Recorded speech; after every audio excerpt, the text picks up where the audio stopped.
Come on, let the YouTube guys in. What do you mean sending data? What do you mean offline? There you go. It only took it a little bit, but it did eventually let the YouTube people in. I'm sorry, Restream. I will be removing that from the YouTube description. No, sir. I will also now be adding the link to the Morgan stream art, because I feel like I talk about it all the time. Like, I feel like new people pop into the stream and they're like, oh my goodness, dude, that Morgan art is wild. And then I'm like, I gotta start linking the HXD thing. But I had to find, like, the exact one, because I'm pretty sure if I linked their Twitter, it would get a strike on the video, because the Twitter has some lewd arts. Because I had some issues with that when I did the body pillow, like, advertisement. Because they were like, dude, you can't just be out here linking sites to this stuff. So I was like, okay, I need Joe to give me a I need Joe to give me, like, a normal link, you know? Give me like a normie link, so I don't get completely obliterated by YouTube. And they were like, all right, we got you, son. And I told them, don't call me son. And then I've never contacted them ever again. Surely that's how that went, right? We can use the FGO music today. It's a Monday. We gotta stay normal with the FGO music, right? I got about 450 Saint chords for Draco and still pity Summer Castoria. How is everybody else doing? Well, if we bump on over to FGO NA, not great. Not great. Are there any skip stuff in the shop, like silvers at all? Skip stuff? What do you mean, skip stuff? The strongest duelist won in the end! Yo, with the 42 months, Grand Rider is here. Must be Grand Rider because you'd be meat riding. But if you're meat riding ZTL, then you know what? Can't really fault him for that one. He does have the highest, I think he does have the highest sum count, because we lost the other guy. He tragically got exploded. Turn your videos into streams. Yeah, I'm like, they are not cooking with that one. Get that out of my description. They also destroy all of the links. So, like, the Discord link and everything doesn't work. Ooh. Fellas? Is that tomorrow content I see? Is that what I see? Do I see content for tomorrow? Well, I mean, Tucson, if you insist. I didn't know what I was going to upload tomorrow. But we got the advanced quest right away. Not bad. But yeah, on NA, not great. We're not doing great. 79 Saint chords in a dream. Especially when I've been doing random polls every now and then. I realistically should have been saving those for time at, but I haven't. I have not been doing that. Okay, but I need to start hitting some of the stuff over here on JP. Wow, no interludes? How many of these characters do I have? Like, oh, like usually I get like 9 interludes or something, you know? I get a bunch to do, but straight up nothing for these guys, huh? No Bima interlude? Kind of sad. Let me look at Lancers. Okay, I don't need to see EXP cards, dude. Like, we don't need to be seeing all that. Oh, I guess so, because I have Britomart, I have Riom, I have a lot of Lancers. We have Melusine, we have Vitra, we have Brad, we have Bingo, we have you. So I guess there's no... Yeah, no Bima interlude. Does Romulus really not have an interlude?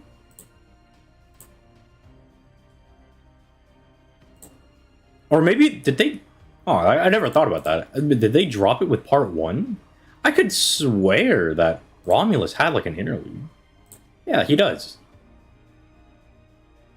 Oh, that's interesting. Okay, so I thought the way that they were dropping these was that they would drop the interludes when the part characters came out. Like, Melusine's interlude, if she had one, would only come out once her banner was live. But I guess they just dropped all of them. Well, no wonder there's so many of them. We are really chilling on Lancers. With those numbers, you could eke out 800 by summer. Yeah, look, I'm just gonna hope and pray that we get Team Ad, and then we'll just kind of ride it out from there. As for JP, we're waiting for the Assassin banner, which... Let's see here, because it's... What is next? We just got alter egos, right? Yeah. No, yeah. Did we not get Moon Cancer? Did they skip Moon Cancers? Is Phantasmin going to come right back around for Moon Cancers? Because she was a... She's technically 2024, right? No, wait, Phantasmin's a foreigner. I'm stupid. But she should come back around, right? Or not a foreigner, she's a pretender. Getting all these, like, extra class things mixed up. Romulus says, yeah. I always look it through because I was like, I could have sworn I did the Romulus interlude. But it's just that they drop all of the interludes for everybody during part 1. Who should we use? Let's use Bima. Let's use Bagoat, dude. Let's use the guy. I almost got matched to Bond 9. I'm trying not to get it to Bond 9 because then I feel like I'm not doing... You know, I'm not, like, grinding towards anything, and she's really good. For, like, the lottos and stuff, just throwing, like, a free person in the back line. So we did Saber, Archer, Ruler. We're on Lancers. We're getting Avengers next, right? Because I haven't seen Jolter on Raid Up, right? Or did we get Avengers? I feel like I would remember if I saw Jolter on Raid Up. Last week I'll send you money for the Helm skin? Real? Real and true? We'll do the polls for it in the Discord then. Or maybe on a Tuesday and Thursday. Who knows? Maybe I'll be so motivated that I do a stream on a Tuesday and Thursday. We had Alter Ego and a Ruler. Okay, that's what I thought. I thought Avengers were upcoming. I was like, I feel like I would have remembered if we had Avengers.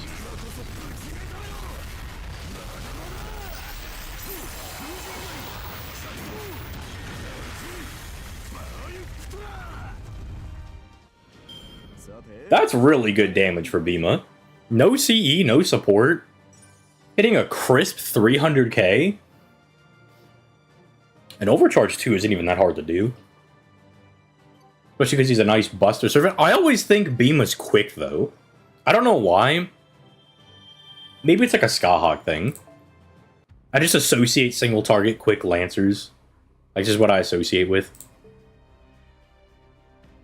I do like Bima. It is such a shame that Bima is just less known. I feel like if more people knew more about, like, say, like, the Mahabharata, I feel like Bima would be, like, really popular. Because as soon as I learned about him, I was like, this guy's sick, dude. This guy's awesome. Bima has an extra attack on max overcharge, right? No, Bima's thing is that he has the Arash modifier and, like, the Chen Gong modifier. So, like, on overcharge, he gets, like, a free power mod against everything. Like, he just does, he just hits. Bima just be hitting. Yeah, overcharge 3, which we were at, was 300% just bonus damage. Oh, let's see. Unlike Arash and Chen Gong's NP, Bima's Noble Phantasm at overcharge 2 to 5 will always trigger the extra 5 hits, regardless of if the enemy being alive or dead. Overcharge 1 has no overcharge hit. Additionally, there are no overcharge hits at OC1, unlike the aforementioned servants, which means Beamo will not generate an extra 5 hits for effects like Star Regen. Okay, so if that's what you mean, yeah, you're right. I thought you were talking about the damage. Yeah. He gets the... It's like a... That is kind of like interesting, because it's like a hidden thing. Like, it's not really listed anywhere, right? But you just get bonus animation. Yeah, he's like the big bro for Arjuna's side, and he's like the strongest fighter guy. Which means he's pretty cool. And you also gotta be really sick if you're Duriandana's rival, because Duriandana's... He's a funny little guy. Wait, no. I wasn't farming this stage. I was farming the one for drops. This one? It was this one. It was the Archer one. Have you been farming the BBS event? Yeah. BBS is like so easy to farm. In fact, I could get some extra grinding in right now. I could just run it in the background. Yeah, sometimes I'll be getting like double farming in. I'll be farming like Duel Links, Bleach, or Nikkei in the background. Just getting my dailies done on that. There is also a potential. So now, like, I was gonna try to, like, move my JP Dokkan account onto BlueStacks so I could technically farm both at the same time. But I found out today that you cannot play JP Dokkan on any emulator. Like, you can put global on whatever you want, but JP is just, like, it straight up just won't work. It just doesn't work. But so now if I want to grind JP and NA at the same time, I could emulate both versions at the same time and play the both of them. Which I think is pretty sick. But yes, I'm asking to settle a debate, but in your professional opinion, who is the best generic quick single target? Let me look at Monte Cristo again. I've been really happy with the dragon lady that just came out. Whatever her name was. I really like her, but I'm pretty sure Monte Cristo is just her, but better, because he has like Pierce Invul and stuff. He's got like better things in his kit. And he has like the same build up. Yeah, 2 Invul. He has the poison and just straight up debuff. 3 times for debuff immunity is also really good. That's very rare. 50% battery is also good. 50% crit. Yeah, Pierce Invul caked into the NP with a stun as well. Yeah. I don't think anybody else is beating this dude out. Because, like, even, like, so Melt removes everything whenever she attacks, but there are bosses that have, like, unremovable, like, effects, right? So this even gets around that. It's, like, technically better, because it'll always be live. You can make things unremovable, but you can't make them unpierceable. And then burn is, like, it is so easy to just slap, like, 3 burn command codes on this guy, so you just build up, like, 7 to 8 burns in 1 turn, so you're already at full power. Let me check, though. Kama's also really good, but she's not, he ain't as good. Like, Kama and Meld, I think, are competitive, but Tyra's also pretty... But Tyra, okay, Tyra you have to put a little bit of work into. Thankfully, the buff for her brings her base damage up a lot more. Because previously, if you were using Tyra, you did have to, like, work a little bit to get her to higher damage levels. Now she kind of starts really good. But I don't think she's quite there. Yeah, it's probably still Count of Monikers, though. Probably still Count of Monikers, though. I had JP on an emulators a few years ago. Yeah, but the notable thing is we're living in the present. We're not living in the past. That is the key difference. Well, I mean, even the stuff that he's getting is just better. Like, she has, like, what, a 30% battery? He has a 50. Like, that's just... that's just better. You know, that's just better. If I remember correctly, she has like sure hit, which is again that's just worse Pierce Invul. Unfortunately. Let me double check her again. Let me look at Biscuit again. She does have 50% crit damage, which is nice. I think she at least has, yeah, she at least also has the invul thing, but her battery's lower. And then yeah, this NP is just not as good, man. It's just not as good. I mean, we have like the same like thing for burn except for poison, and then we reduce their gauge by 1. I don't know, man, bro. He's like neutering their defense, and he's getting around all their dodges and invincibilities. If you're facing the no, so here's the thing. Here's the problem with Skyhawk, right? Skyhawk has gone from a 1-pump chump to a 3-pump chump, or a 2-pump chump, because she can now fire a really good follow-up NP. But there's the idea, there's the concept of like your 3-turn damage, because often like things are going to be ended in like 3 turns if you're running things like semi-optimally. And so if you look over the course of 3 turns, she's not going to do as much damage consistently. Also, let me see. Skyhawk does 114 with Divine. I'm pretty sure New Dante's going to hit harder than that. Let me see here. FGO NP calculator. We go Avenger. We go Dante's. Make him level 90. Give him the foes, the normal foes. Let's see, it's 30% quick. It's like, what, 30% attack? And it's like 180? 180? Wait, let me make sure I'm cracking that correctly. Because it starts as 100 and then you build up onto it. He's also going to start hitting harder because he's lowering their defense every time as well.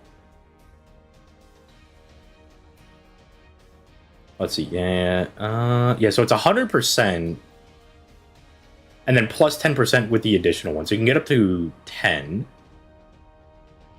If you fire the NP, okay, even normally, say you fire NP, so you get like the thing, or you have like 2 face cards, right? Let's just go with that. Let's put them at like 150. Let's say you have like 5 burns. You know, that's pretty reasonable. Yeah, Dante's with 5 burn stacks out damages her by 30. Even with the base power mod, he's out damaging them.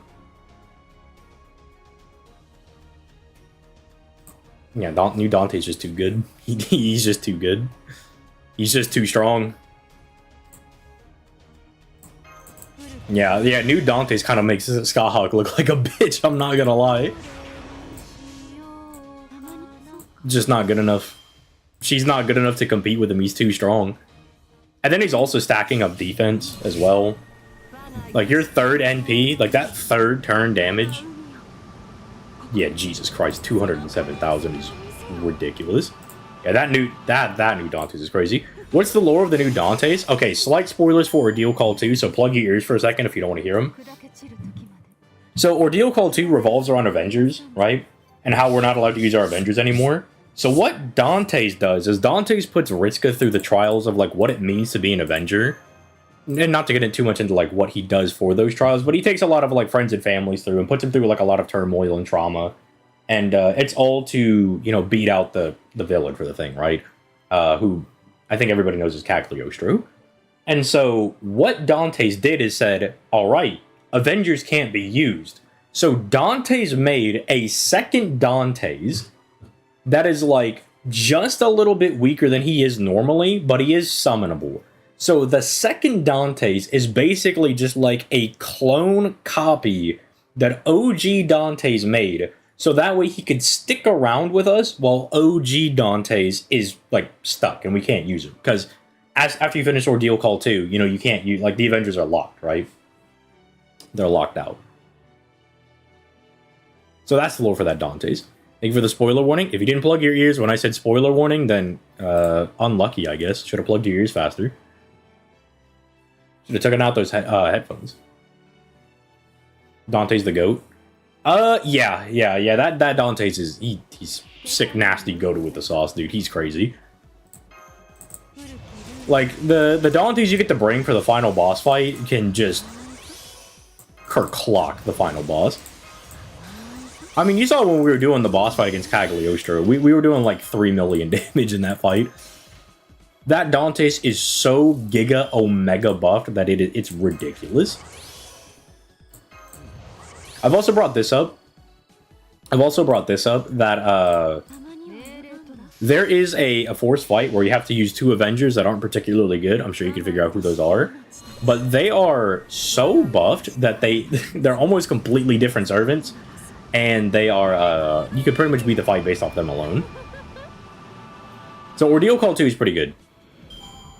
The main gimmick is that you have to use Avengers. I mean, you don't have to, but you do like 80% less damage if you don't use Avengers. So you're incentivized to use Avengers for the whole thing. And then when Sakurai forces you to use a servant, they're ridiculously broken. They're like so strong.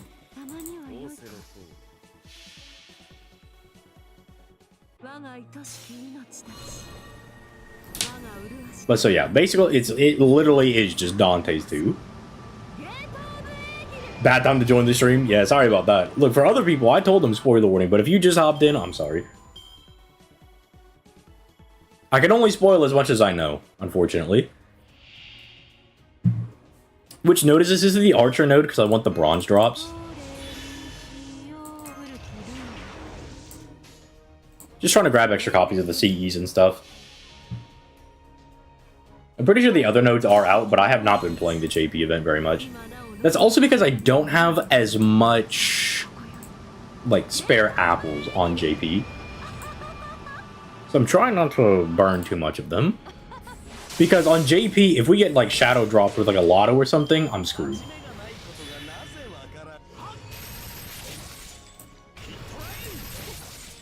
But after we beat this node, and we have enough points to, like, go in the next free quest node where you can progress the story, we get the caster one, which drops everything.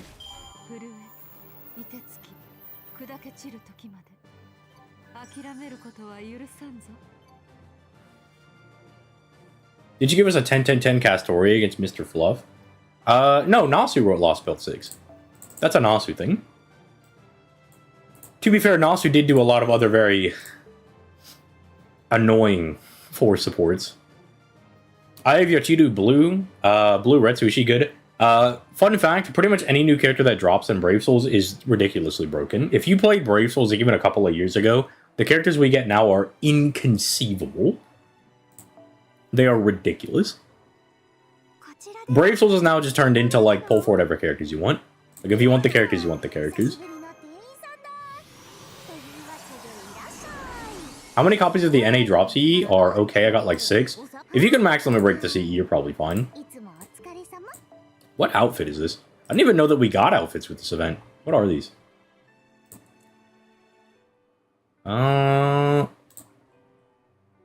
Check event shop. Osaka Bahimi with glasses. I didn't see this. I didn't know Osaka Bahimi got glasses. I thought she already wore glasses. And she already has glasses. Like, different glasses? Oh, her hood's down. Okay. That's neat, I guess. I was not expecting Osaka to get an outfit, but you know what? Pull the hoodie down. That's kind of cool. I would love more 120 fully max story supports. Yeah, when they're trying to make like a point for like the lore and whatnot, I think those are like really cool. I think those are sick. Speaking of lottos, the next one for global is like April, May. Yeah, it's right after Lulam Harlot. It is it's Ilia's Castle. We get Kashin Koji. And she's an alright servant. The event's fine. I mean, it's a lotto. It's kind of hard for a lotto to be bad. I finished the point ladder, so now I'm bond farming for time at St. Quartz. That is also what I'm doing. If I pop on over to NA real quick. The team that I'm using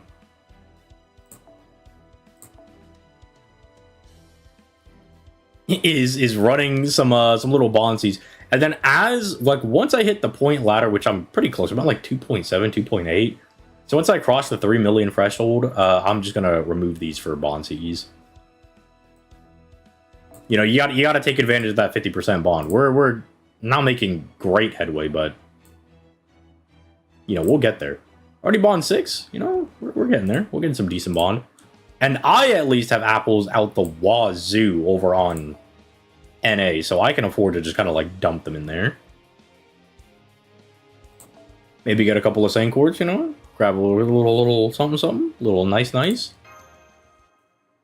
Kashin is neat from a lore standpoint. I don't know too much about her lore. I know she has something to do with ninjas or something. Then again, I could also just be completely wrong. But she's in like a, she's got a little ninja thing going on, probably, maybe, I don't know. Something like that, probably. Look, came out right after Draco and Tiamat. I don't have any Saint Quartz, sorry.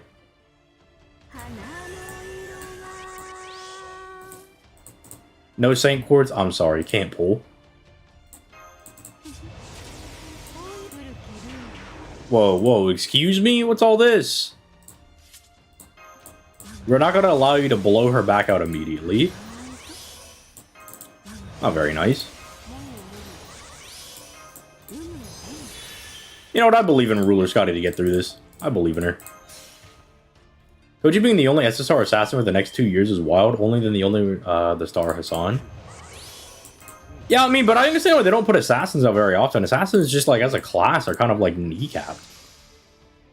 They said, what if you just had, like, the worst damage modifier in the game?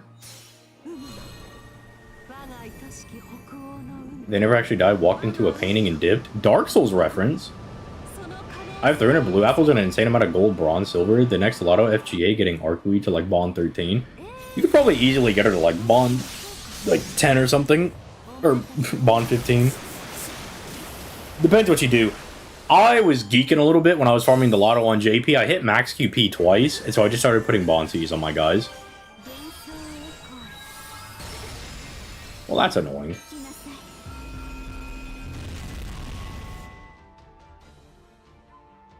Oh, I thought you would just, like, summon more Lotuses and stuff, and we'd have to do, like, that. Okay. Never mind then. Scotty NP! Oh my goodness, we're actually gonna get the Scotty NP. That's wild, dude. We might have to slow it down. Never before seen NP. Only seen once in a blue moon. Oh my goodness, Scotty NP chain in the Mighty chain as well? Never before seen. You only get that over here on ZTL Gaming.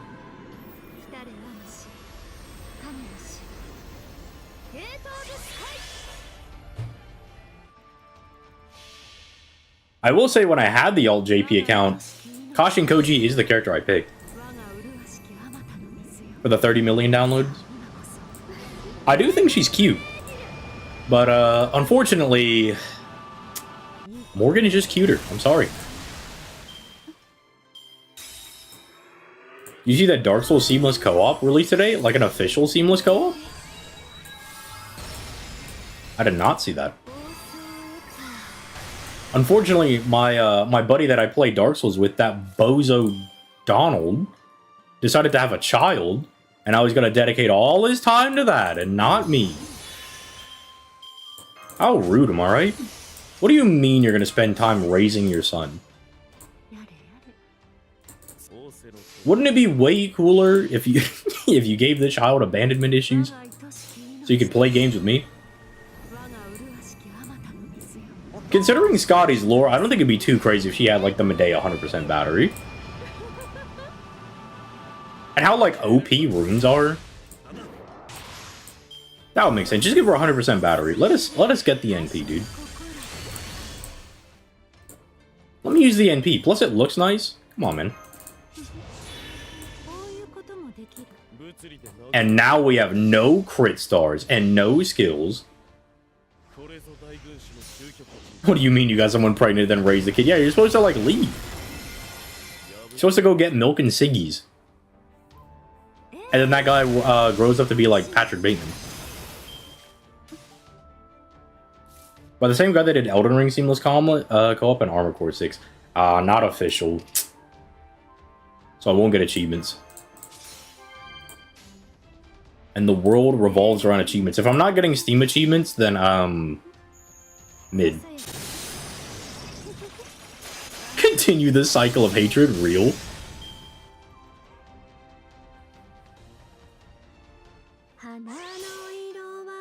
We definitely eat this.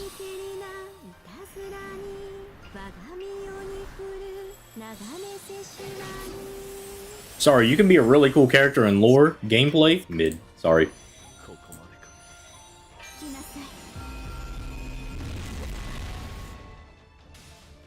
Ruler Scotty, my goat, just can't die?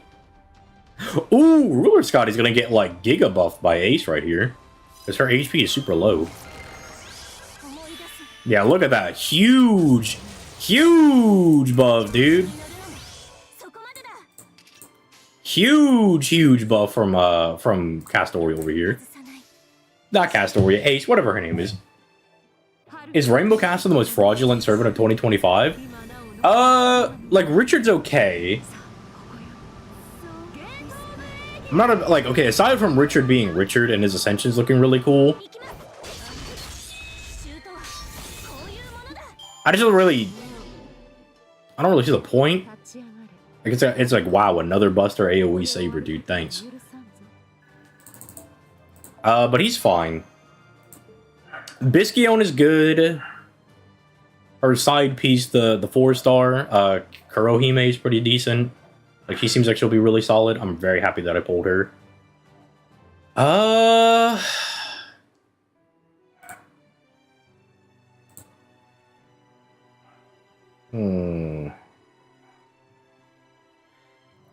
Yeah, this is probably the worst servant we gotten so far. 'Cause I just don't know what you're supposed to do with this lady.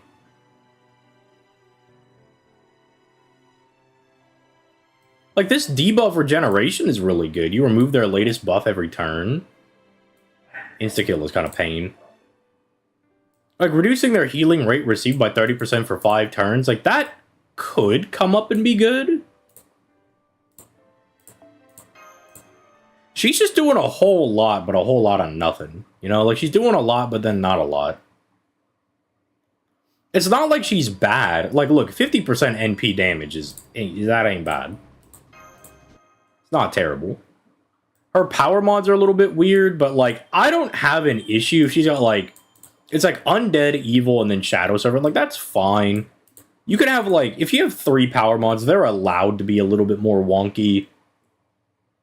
They cover some different bases. Like, Undead is good for, like, random mob enemies. Shadow Servant is good if you're doing free quests, but for 90% of the player base, that doesn't matter, because most of y'all ain't doing farming. Most of y'all ain't farming, I know. I've seen your setups. Y'all ain't farming. Y'all are out here grinding for resources. I've seen you guys. You ain't farming. Evil alignment is fine. Fortunately, like, most of the assassins are, like, neutral, aren't they? That's, like, the main thing you use her against. Oh, no. Okay, I thought King Hassan would be listed as neutral, but okay. Okay, so all the Hassans get labeled as evil. Yeah, there's a pretty decent chunk of assassins on here. Obviously, a lot of Zergs as well. I really like her first skill, though. Her first skill is so cool. I really like her first skill, man. The first skill is so cool.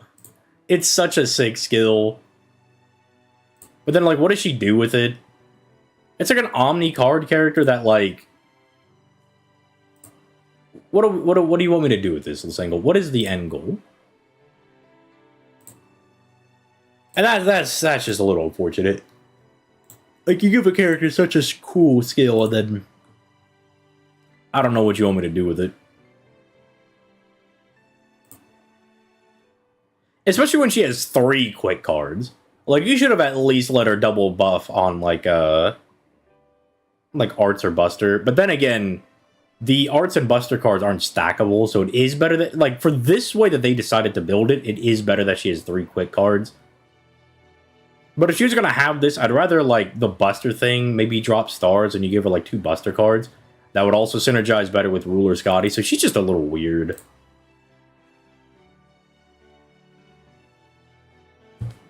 Should have a filter like BBS has for killers. That would be very convenient. I would appreciate that. That would make things a little bit more convenient. This is a ruler boss. You know what that means. Oh, they already knew. They already knew. They slapped her. You know, we'll leave Marie in there. You know, how about we plug you out of here? How about you get the hell out of my team comp? Bumma, get out of here. Get your ass packing. This is Jolter Monday, dude. Jack of all type of thingy. Like she's solid. I don't want to call her a fraud, but like when we do the end of the year thing where we look at like the worst servants at release, she's definitely going to be on the lower rung of characters at release. Who is better to go for, Ace the Savior or Summer Castoria? I think Summer Castoria is way easier to use. For 95% of players, it's just going to be Summer Castoria.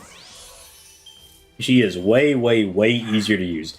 Because Summer Castoria, you just point her at somebody, and then she just does work. And then she just blows their balls up and moves on with her life, right? Like, such an easy character to utilize.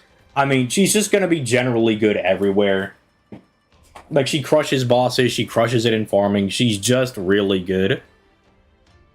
But, if you're like me, and you like to get in the lab, and you like to start cooking, then maybe you could say Ace is better.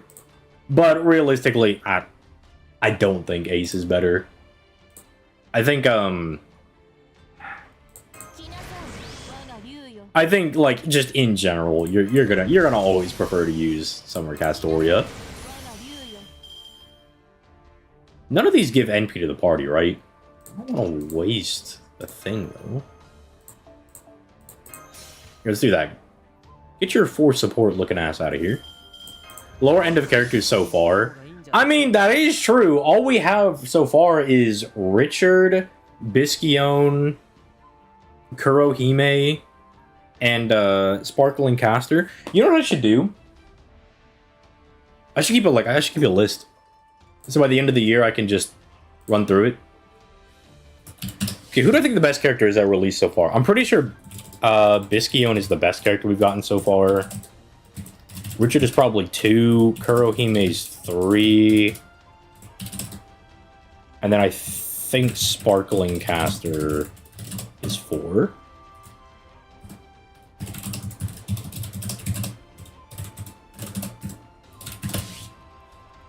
The only reason I'm putting Kurohime above Sparkling Caster, she actually has like a use. Like she's already got like a really good use case. Like she's arts and like works really well in multi-core setups. And I hate to tell you guys this. I hate to be the bearer of bad news. But do you know what card type does multi-core the best? Is it arts? If you said arts, you were correct. So like a servant that ideally wants to be used in multi-core setups in the best multi-core setup type. Nutty. Love seeing love for Bisquion. I mean, Bisquion is really good. I'm glad I pulled her. I don't really need her, but like... yeah, she has been really, really great to use. I mean, it does feel like I'm using new Dantes at home.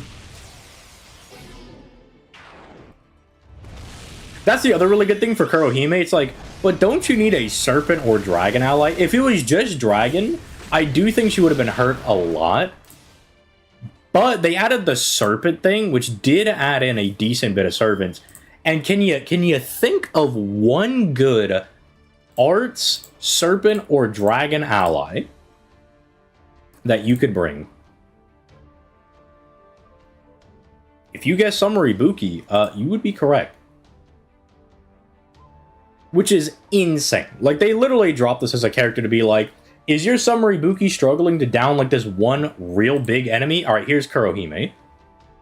And then even then, even if you need, like, even if you're just bringing her for multi-core purposes, you can put her in front of Summer Ibuki's NP, and then Summer Ibuki gets bonus damage because of the arts resistance now. Like, she's built so well. Kurohime is so nice. How long is this? You're invincible for 3 times? Okay, what if I just do this? What if we just waste each other's time? And then we just drop some stars? Why not? Why not, dude? Why not? Z, help me. I'm cooked. Do I go for NP2 Time or Draco, or do I save the rest for Summer Queens? The Summer character... Okay, so we've gone over this, and I'm assuming I'll go over it like quite a few more times, because it is a very, very important question. Maybe I'll even make a video on it. If you want the better character, you go for Summer Castoria. Summer Castoria is better than Draco. I don't even think it's particularly close. Like, Summer Castoria is built in a way where she's just like, she was going to be broken on release, and she's just always going to be very good. They did not hold back a single thing when making that character. They just made her bonkers. There's just no ifs, ands, or buts about it. Draco has holes in her kit. Like, they did things to make sure that she couldn't completely run the game. Draco is really good, but, like, her way of getting around boss's defense is that she has pierced defense. Like, there's like, if a boss pops a dodge, they pop an invincibility, she can't do anything, right? She has no immediate battery. Thankfully, she's arts, so Castoria can get her there, but on subsequent turns, if you're needing a battery, or you want her to be easier to use in, like, farming setups where you need a single target, which will come up, she's actually really good in her own 90++. For those reasons, if you need her to be immediately available, she's not available. Her skills do last a long time, which is really good. So, she has that really good longevity, but it's just, the Summer Castoria, she's just nuts. She's just insane. Tiamat is an interesting option. Because if you want a different flavor of Buster Black Grill Farmer, Tiamat is not a bad option. Already being in the exclusive club that is Buster Black Grill Farmers, that already sets you a cut above the rest. I mean, like, I've talked about this in the video that I did for the upcoming Servants of this year, that I really wanted to put Tiamat in the top 5. I really, really wanted to slot her in there. Because Tiamat ain't bad. I mean, some of the things on her skills, I think, are a little wonkily done. Like, Tiamat does a lot of very weird things. Like, she blocks enemies from being able to heal, or she fully mitigates their crit damage for a turn. Right? Which is, like, maybe a little bit more niche. But then she has, like, a really good offensive skill. She has, like, the shoot and charm thing, but it's a stun instead, which is really good. So you can charm the entire enemy party. Obviously, giving 1500 HP, 10% battery, and then 20% NP damage, like, every other turn, or just immediately if you have Koyenskaya, that's obviously really good. Like, that is probably the best thing she's doing. I mean, it's why she can do, like, the Black Grill thing. Her NP is also really strong. Her NP, like, debuff cleanses her and seals all enemy skills, and then she stacks Buster damage. So, like, she's a really weird servant in the way that, like, she's an offensive servant with a nice little bit of tech added to it, right? So if you need a good Buster AoE servant, she's not bad. Like, if you don't want to use Melusine, if you don't want to use Archetype Earth, you don't want to use Ereshkigal whenever, God forbids, we ever get her buff, right? Whenever that happens. If you don't want to do all that, then she's not a bad choice. She's not bad. Okay, I need to start working on the point ladders. So give me maximum broken guys. Okay, and then do not give me the bums that have their chocolate CEs. I'm pretty sure we're going to have to swap to arts. I would like to do more Scotty bond farming, but I just don't think that's going to happen. Oh, this boss is man. Can I finagle a Morgan situation? Ooh, wait. I can still use I still can use Ruler Scotty. I think.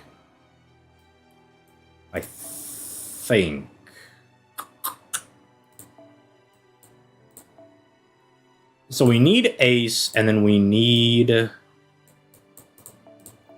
Gumballs over here. And we need you.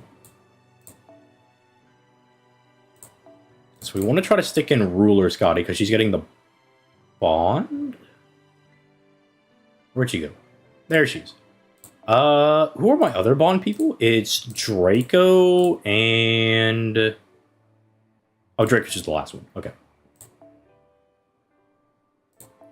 Let's go just mash for baseline so we can see here. Pretty sure the other two don't actually need starting gauge things. I don't think they do. Slap that on. See, I would love to slap Morgan in here because this is a man person. Who is the 800k enemy? Koyan Light! Oh, beast! But she's evil. Oh my god. This is the ace node. That'll be the ace node. So okay, so I think I could do this with ace on that one. I think pretty free I can do that one. I think pretty much for free.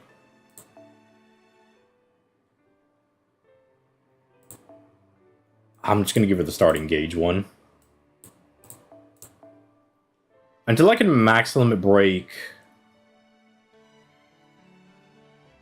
the thing.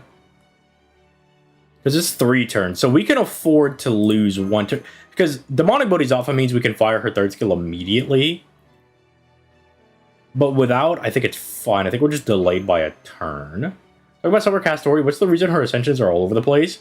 The first ascension is something that she picked out. The second ascension is something that Oberon made. Third ascension is when she returns to being Artoria Avalon. Like, that's when she's like the Artoria Avalon being like the one that helped us fight Oberon. You know?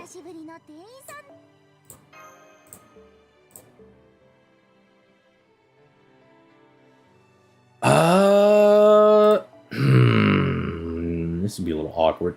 Dude, no, because can we?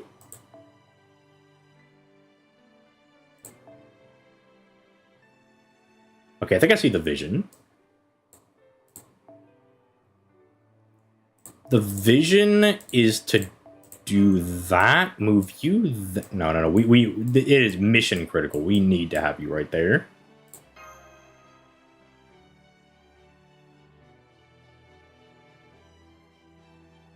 And we'll just see how this works out. Okay, but the Joe Ascension? What is bro talking about? We're talking about the Joe Mama Ascension? The thumbnail gets me every time. I have it linked now in the description. I had to be careful though. I don't want to get banned. Because HXD do be murking the waters a little bit with some of his posts, but not in a bad way. So we do that.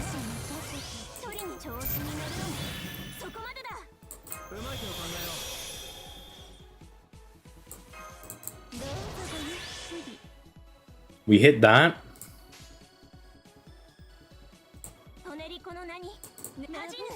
We hit that. The Kana art was peak. I know Lucky was Mega Goonie. What Kana art? Oh, yeah, I did see that. Kana from Blue Archive. Yeah, I did see that one.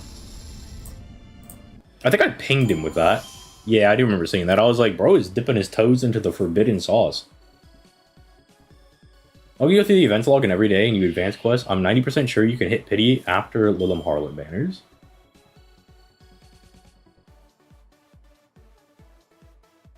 Are you talking about getting enough Saint Quartz?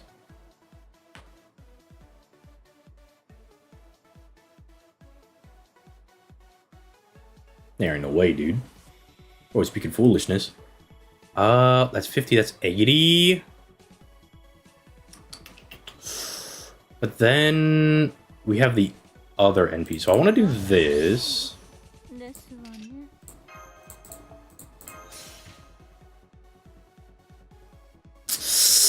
We're going to be a little shy is the issue. No,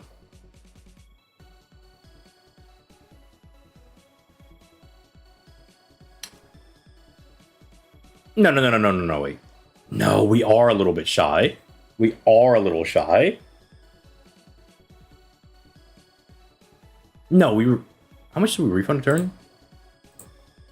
It's not 20% refund per turn. That'd be ridiculous.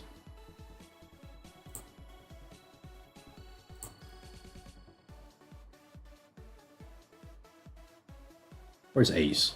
There she is. Yeah, it's 10%.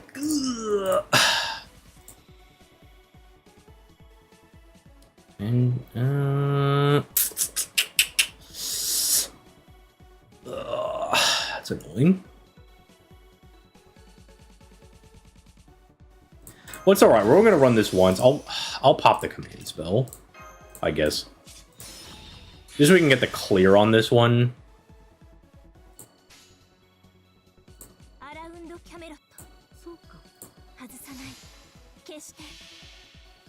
We won't use tickets until we get a 10 roll. Yeah, that's never gonna happen. That's like 4 years out. Maybe that's the 10-year buff. Hey, yo, Ace, what the? Or you got that 50% increase in Buster, dog. We are going neutral. But that is with the caster buff. Come on, man. Come on, man. You gotta be hitting harder than that.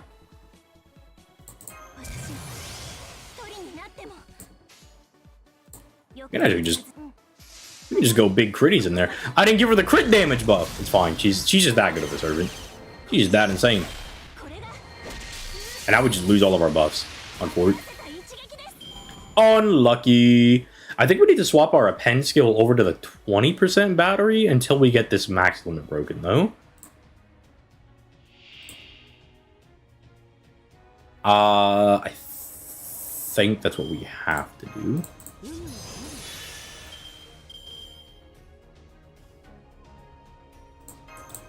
We should be able to mop up with crits. Keyword is should? I mean, we have a 50% passive Buster buff, so we should be fine. Oh, he's just looking at the thumbnail artist's work? I'm telling you, he's peak. That guy knows game.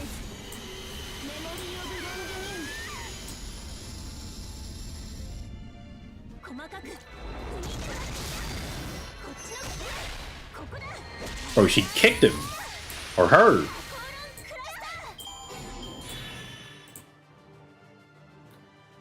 Okay, let's get in the tank on this one. How do we still use... Because Ruler Scotty's just replacing Kukulkan. And Kukulkan only matters in these setups because she has a 50% battery. So this should be fine. Now, we're not using Bodhisattva. You picked the wrong house, fool! And... the cooldown reduction doesn't actually do anything for Ace for this setup. So we're going... Thanks for the follow, my boy. We're going to swap our append out. Which is such a nice buff. I love that we can do this.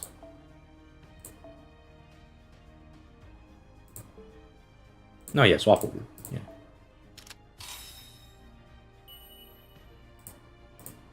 And then eventually, at some point, I'll have enough coins that I can have both of these open. But unfortunately, we don't live in that world yet. Unfortunately. Yeah, we are like a little bit off. But after this event, surely we'll be in a position where we don't have to do that.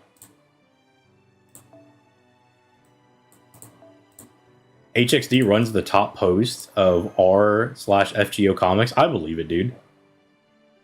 You should do a reverse where Gudako's with male servants. Not interested. Sorry, yo, that might be the worst idea I've ever heard you say. No more women servants? Yeah, sorry, buddy.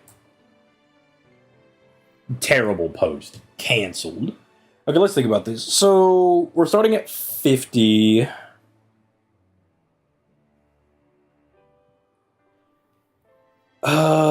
So we could fire her battery. How large are these initial waves of guys? I mean, we do have a passive 50% buster buff, so it shouldn't be that hard, right?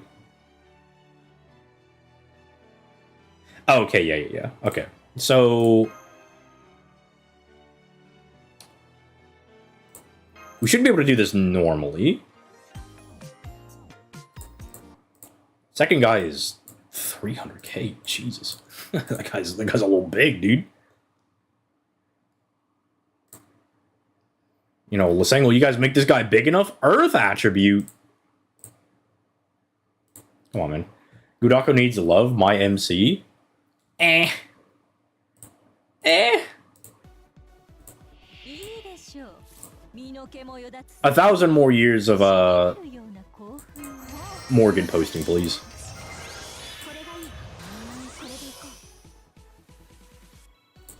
Also, just pass it over to her for the buster buff. Mission critical, we give that to her. We do that.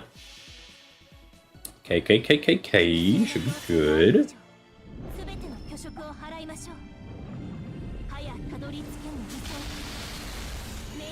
Then, yeah, we should be fine. We should be fine because then we can dump Scotty's battery onto Ace, use Koyan Dark's first skill and Oberon's buster skill. That'll get her to 100%.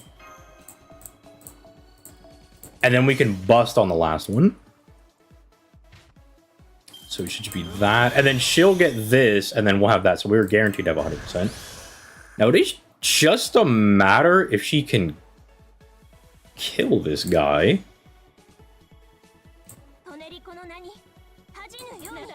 We'll see. I believe in her. Because normally when I do these setups, Ace already has her third skill, which is big NP damage. I don't think that's enough. It's like half. It's a little over half. So Koyan Dark will need to pop her third skill.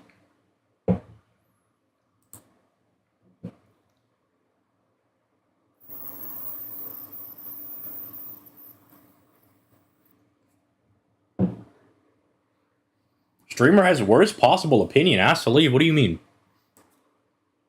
What do you mean by that? I wonder if we can get away with using the charisma on this one, because she'll have power mod on Kobunsky for wave 3. Is that enough? Without the charisma?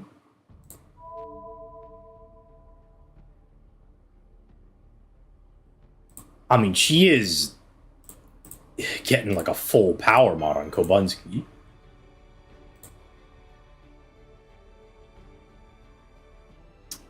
She is NP2 as well. We will have the bonus 30% NP damage as well. You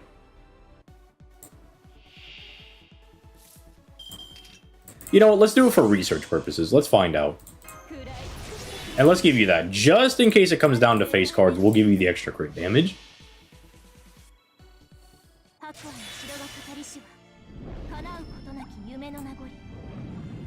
Imagine if Ace over here was stacking her buster damage. That 30% on overcharge, imagine if that was 3 turns. Holy.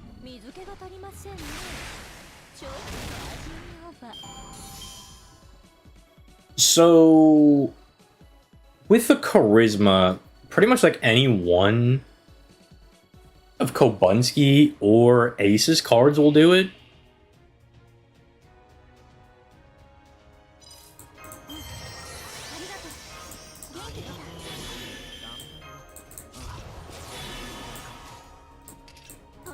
All right, well this will 1000% do it, but we're not gonna get a full Buster Brave chain every time. This isn't CL we're working with. All right, we don't have the guaranteed face card merchant. 267. I think that's close. That is very, very close.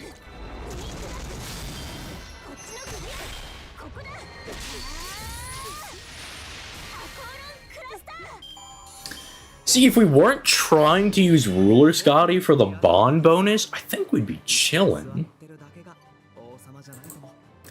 But I don't think there's anybody else we could slot in there, especially with team. Well, actually, I don't have all the big booty CEs. Maybe we can slot somebody in.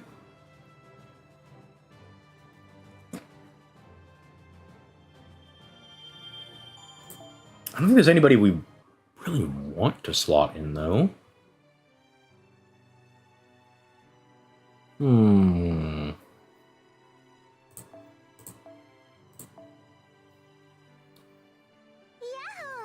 Y'all gotta give us these as soon as possible. I need the maximum break this CE. What is Ace's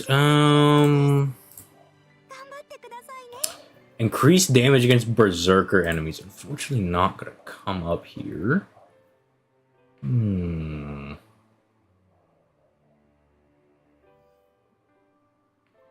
So for at least for this, we do really want Oberon.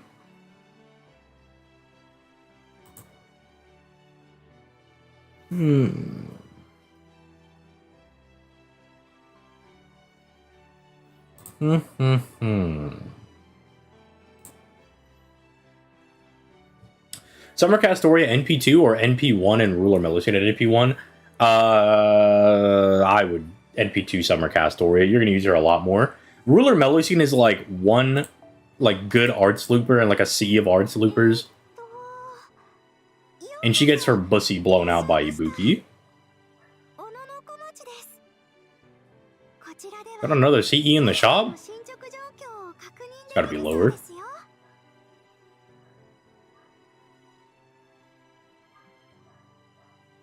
Bro, you ain't gonna tell me that we just have to hard get a free drop to maximum break the CE.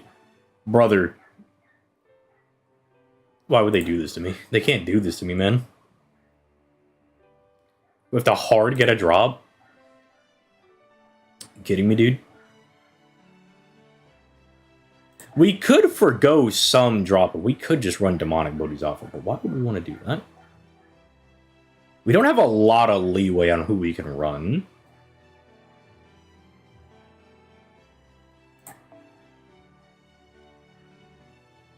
Not really in a Rosh angle either.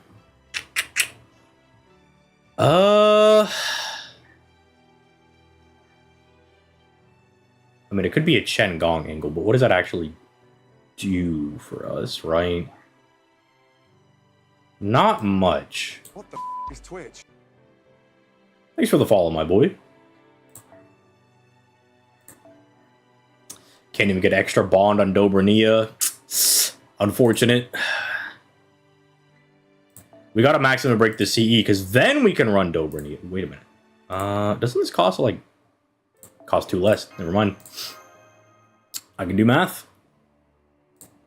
What the is Twitch? Thanks for the follow, my boy. So this will kinda have to work until we get it limit broken.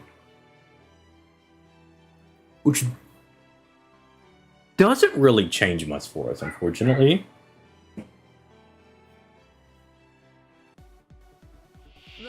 Why can't Ruler Scotty give why can't she give me one extra stage of overcharge?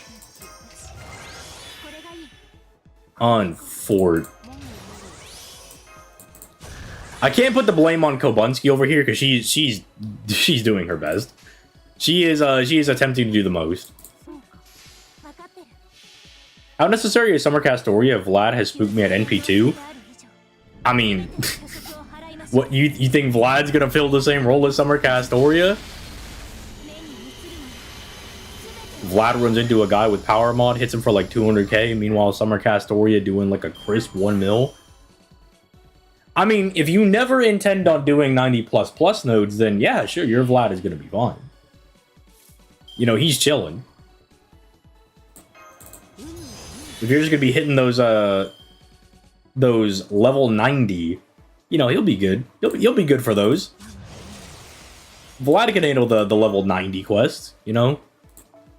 You can bring Vlad to some part 1 bosses. You can cook in there. He can do all that. I don't even need to use the charisma this time. We got the Brave Chain. Castoria. I keep calling her Castoria. Morgan, blow her balls up.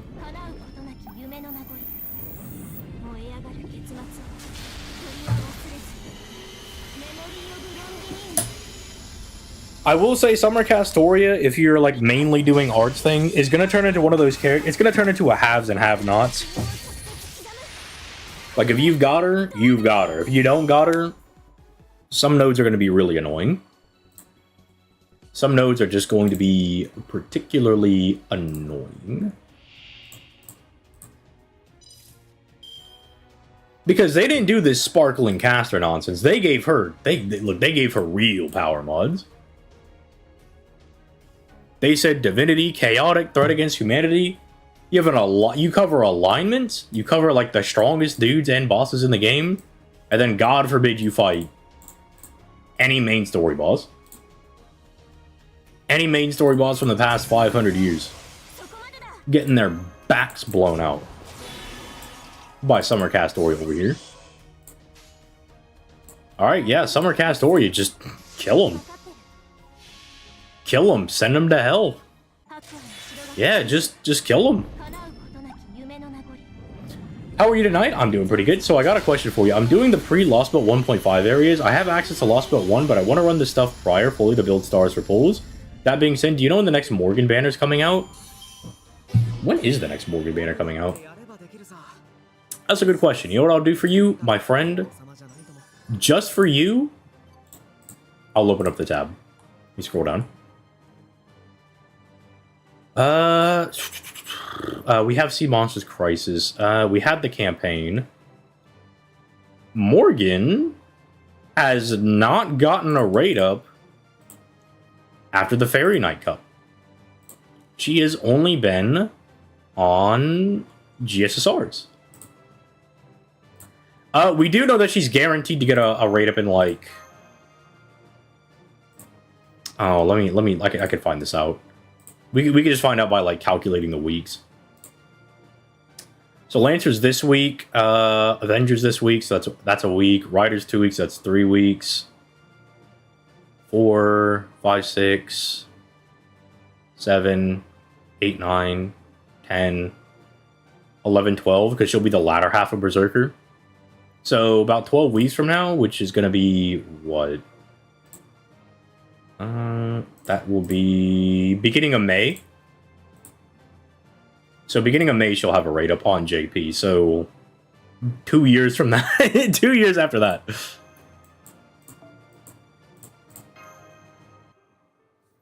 I've done the calculations for you, my friend. My friend, I've done the calculation for you. Wait, how many weeks out does that make Kobunski? So next week is Avengers. 3, 4, 5, 6, 7, 8, 9. 9 weeks. So Kobunski's like early May. That's a decent amount of time. That's not a non-zero amount of time. Because I would love if I could just do normal setups for my Ace the Savior. I think this is so cool that we can do stuff like this because she is so good. But I would, at some point, like to just use my characters normally. I would like to be able to turn my brain off and just play the game sometimes, you know? I'm sure FGA would also appreciate that.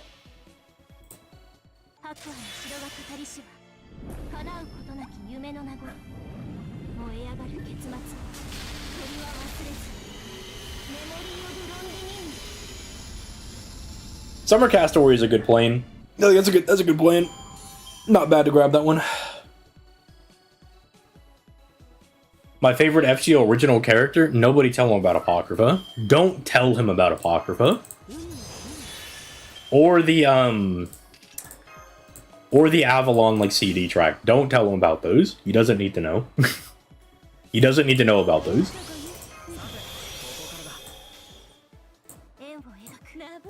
Can she drop from the standard? No, Morgan cannot drop from the standard. she cannot. She is limited. I'm a free-to-play in FGO, so I'm trying to save my stars for pulls, and have been pulling out standard and gotten some good units like Nudicrous Altar. That is good. Atalanta Altar, not as good. Guys, Ace, what the fuck, dude? Actually, besides the 3 units, Britomart, Bargus, and Percival, most of my gold units are standard banner units. Percival's not bad. Britomart's pretty good to have. Bargus is alright. At lower NP copies, I don't think she's quite as good. But don't tell Terry I said that. Don't tell him I said that. Then again, what is Terry going to say? Is he going to tell me that NP1 Bargus is goated with the sauce?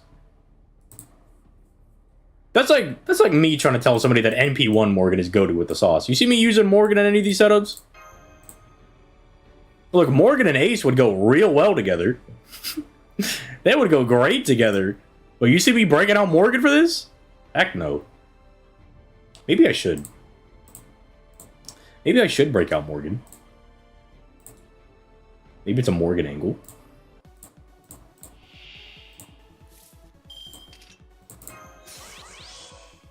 Morgan will give us. Do I just sacrifice the ruler Scotty bond to make my life easier? Like, it would make my life a whole lot easier.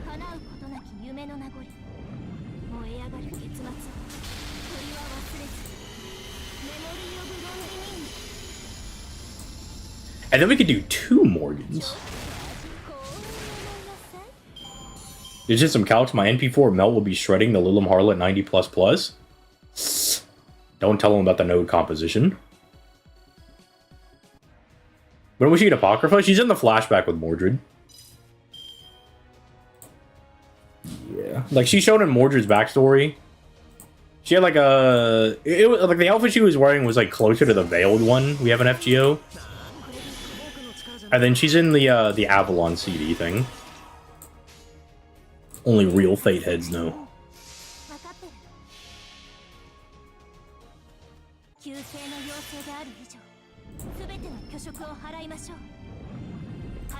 You know, I've thought about it for my own mental well-being. We're gonna have to sack some Ruler Scotty Bond. But then we do get some Morgan Bond. Like, think about it like that.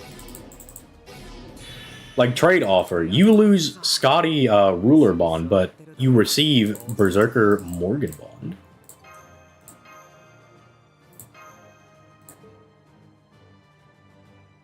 You know, call me crazy, but I think that's a good trade.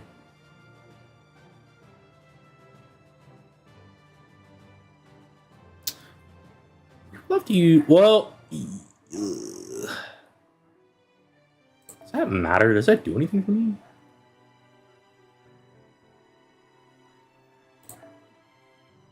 Let me think about this.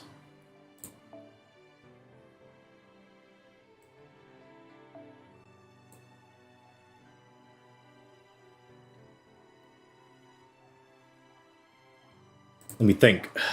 How much bond are we getting? 50%? Ooh, I don't know if I could sacrifice the 50% bond, dude. 50% bond is a lot.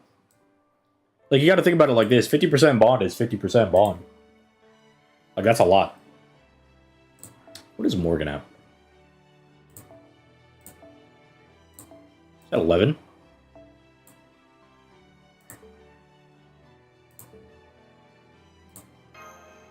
All needs to be is NP2 non-max limit broken or NP1 max limit broken CE for wave 2. For wave 2 is the small one. Are you looking at the right event? Yeah, I would have no doubt she could do wave 2. I just don't have faith in Melt to do 600,000 damage.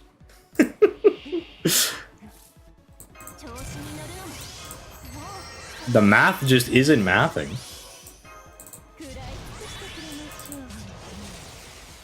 Especially when she has no power mod. Her ass is not cooking. Her ass ain't cooking, dude. 600k? Nah, man. Maybe you're using the damage CE. That's what you mean. In which case, we're not maximizing drops. In which case, like, who cares? Because at that point, you could just say anybody can do it. At that point, anybody can do it.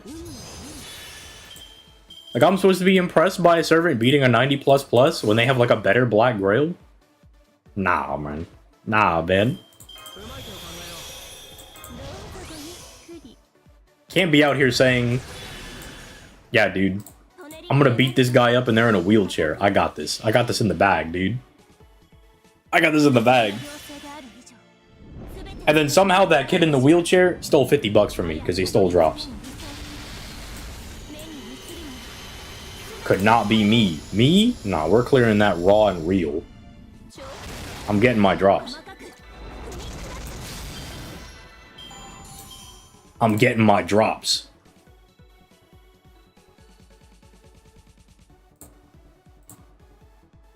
Me? Need crutches? Hell no.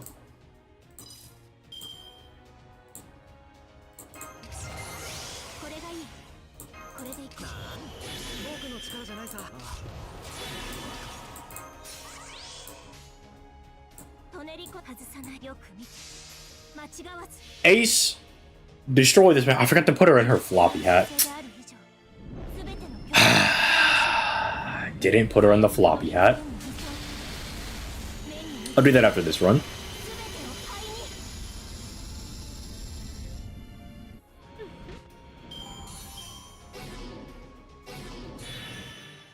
Who else are you supposed to use for this if you don't have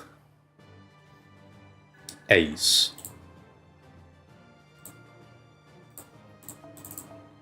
Like, obviously you can power up a servant of your choosing, but this one is just a mana burst. I don't think that's really gonna push people over the edge.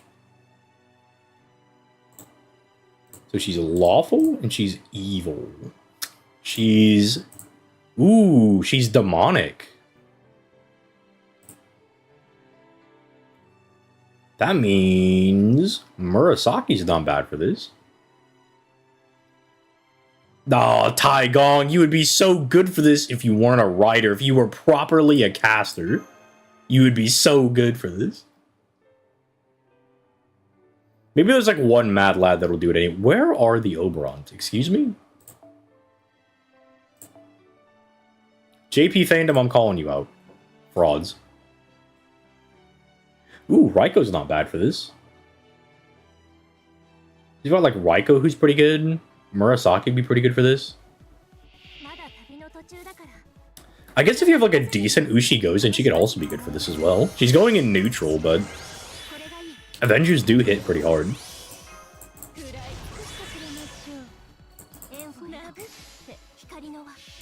Not lawful. Why is Koyenskaya? I guess she follows like she follows the law. Oh, she's lawful, so Ruler Scotty's not bad on her.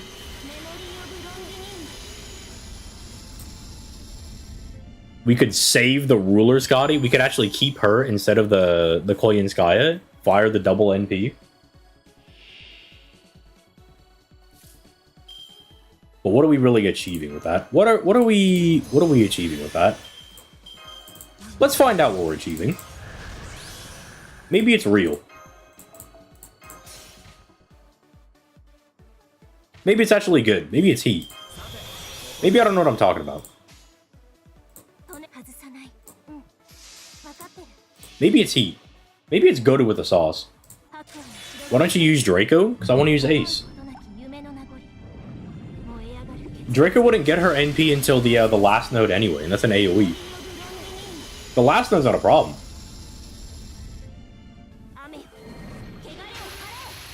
Okuni would be good. I didn't say her because it's a 3-person node.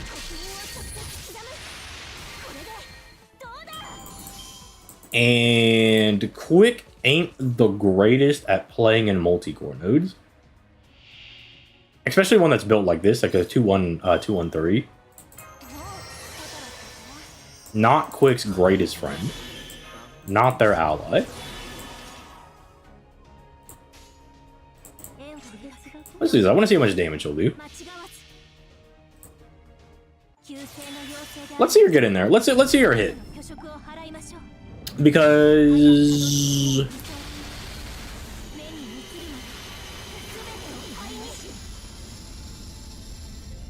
yeah, she'll live with 170 without the charisma buff. So if we want to consistently use the charisma on wave 2, we could do this one over here. Excuse me.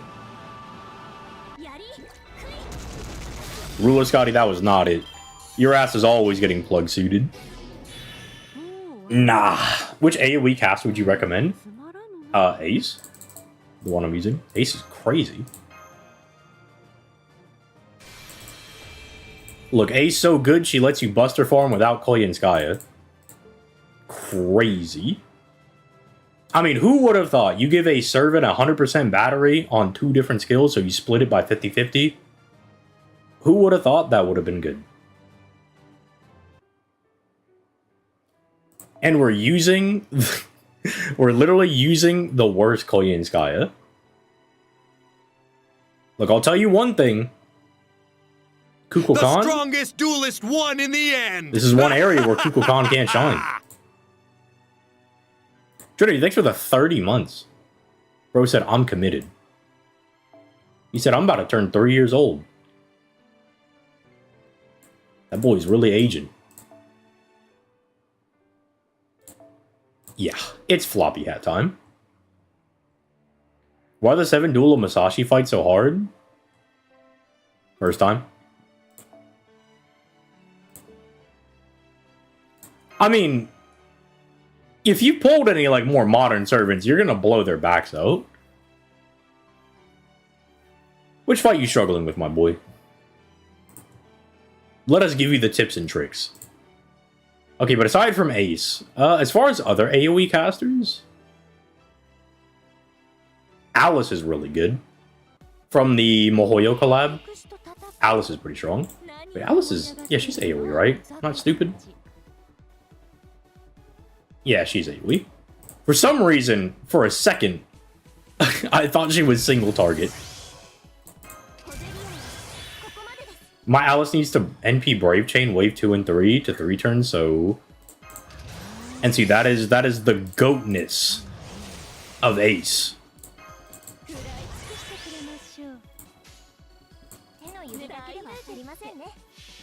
The goatness of Ace-ski.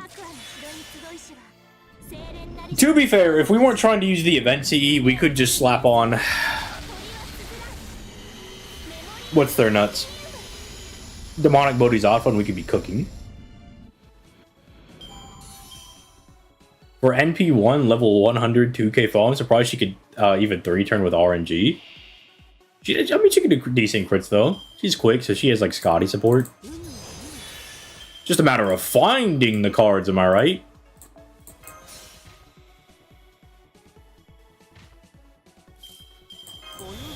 Draco Tonalico can 3-turn 60E with Koyan and Castoria, though.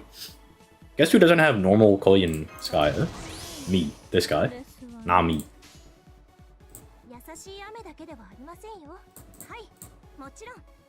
And we don't have the room. We don't have the room. Because we're also trying to fit in Ruler Scotty. Which means I'd have to take out Ruler Scotty for Castoria. And... look, you gotta remember, 50% bond is 50% bond. Oh, I didn't use the charisma? My bad. My bad. My bad, my bad. I'm on the assassin fight. Did Lancer and Archer, now on assassin. The shooting one?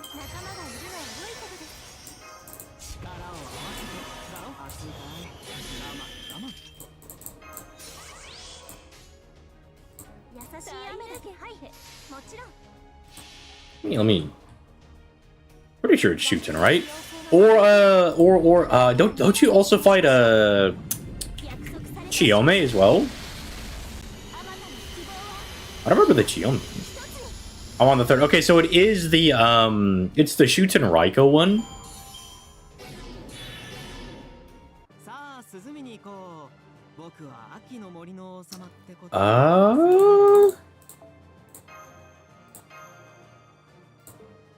I mean, bringing somebody with like Sure Hit or Pierce Invul would be really good because Raiko does have a dodge skill.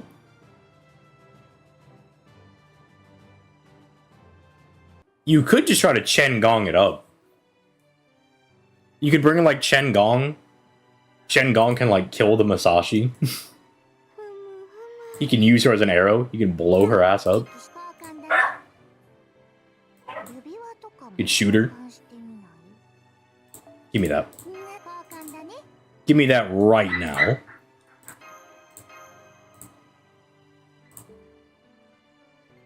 Still can't maximum break it, unfortunately. Look at how low we are on the point ladder. I actually have to get the farming. But because we can do the 90++, we're swimming. We're big chilling. But yeah, you could use like Chen Gong. Chen Gong could snipe them for big damage. I'm assuming you picked up Waver as your free like support. So you could do like...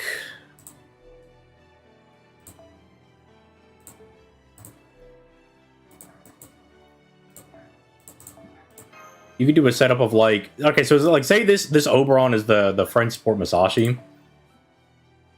So we could slot in like Waver. We could do like Chen Dingledong.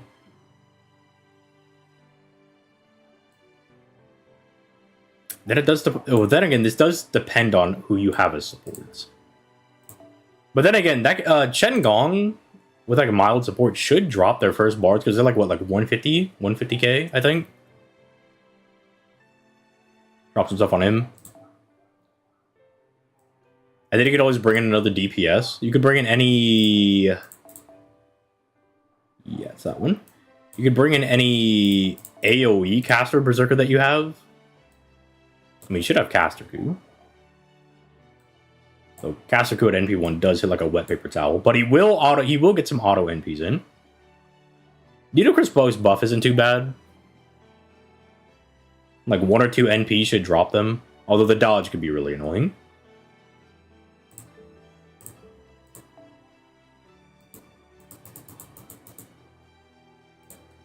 What I hate about it is that Masashi's on the team. If I had my choice, I would rather not have her and just use a friend Castori and my Scheherazade with Mash. Yeah, but see, now you gotta get creative. You can use Masashi as a bullet.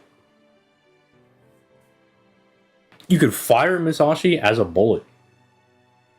And that's pretty cool. Think about it like that. Gotta think about it like that. Gotta think about it. That's a free bullet. That's a free Chen Gong bullet you're not using. Which might be a war crime. Not letting Chen Gong shoot people, that might be a war crime in and of itself. I'm just saying.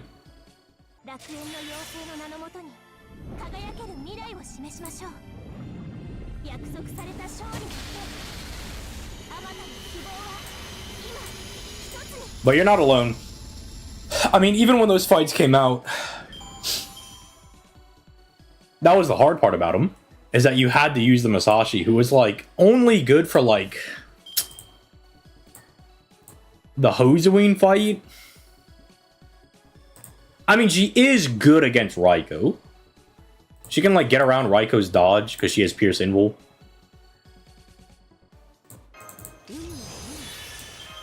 So she is good for that.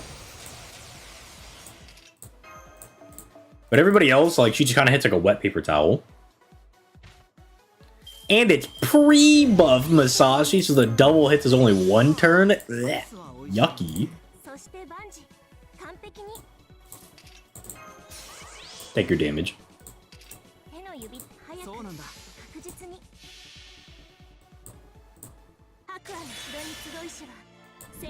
Ooh, will I special level next? You could level up Bon. Oh yeah, because Bon Kairukia got her her resurrection. Brother's fighting Groot. I am fighting Groot. My brother in Christ, that is not a Springan. That is Groot from the Guardians of the Galaxy.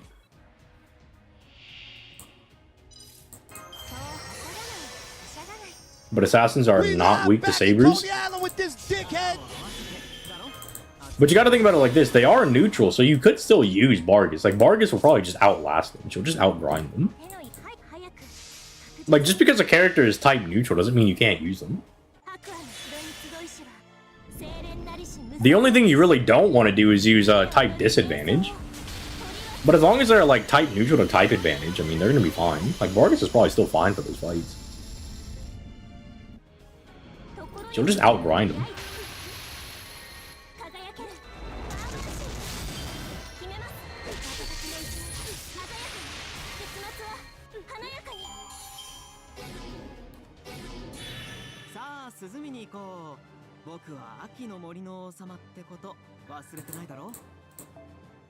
I saw somebody use a Tet's Jolter comp for this fight. I couldn't do it, unfortunately. Yeah, I do not have Tets. Some units are, in fact, just crazy. That is, yeah, that is true. Some units are just good enough that you can bring them type neutral, like every Avenger class servant. Bro is gonna learn about the extra class servants. Yeah, let's see, like, people use Dante's type neutral for farming. Jolter people will bring type neutral into fights because she just hits like a dump truck. Surely there are people that bring Maonobu type neutral because of the Sky Power mod. Just to kill people into the sun. I mean, Space Ishtar, that's her whole thing. Tyra is definitely good enough to bring type neutral. Kama Avenger. Look, I might think she's a little bit of a fraud, but she's not a bad servant. Like, Eris is good enough to go type neutral. Nido Altar is a little dubious. NP1 Nido Altar is a little dubious. Ushi Gozen's good enough. In using Marie Altar, I don't know if she's good enough for type neutral. Well, okay, no, she's good enough, but like for more difficult, like 90 plus pluses, her ass is not going neutral. Her ass is getting pooped. Count of Monte Cristo is definitely good enough for type neutral. Jufu Avenger, I don't think he's good enough to go type neutral.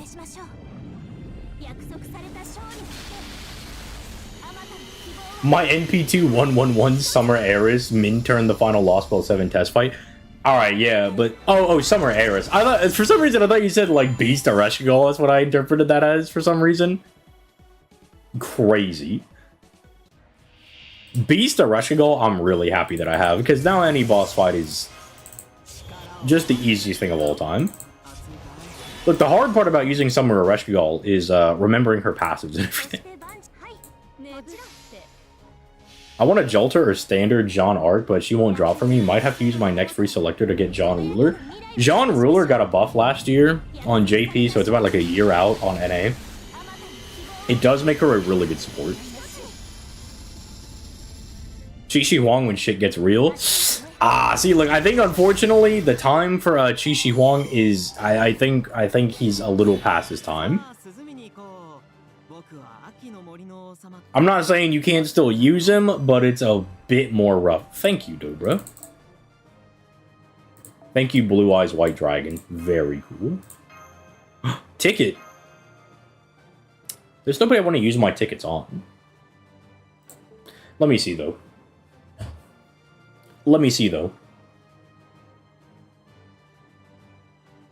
Type neutral, I use NP2 Summer Kiara. I can only nod my head in disappointment. Summer Kiara. I'm a fan of how she looks. Not a fan of using the servant. Never been a very big Summer Kiara enjoyer. Like, I do remember when she came out, people were like, dude, this servant, they're gonna go crazy. They're gonna be sick nasty with it. And I was like, I just don't see it, man. I can get more Summer Blue Eyes White Dragon. I'll just simply use the tickets. Mapo Tofu's a bit cursed to get, but alright. Well, that could have been worse. Yeah. That certainly could have been worse.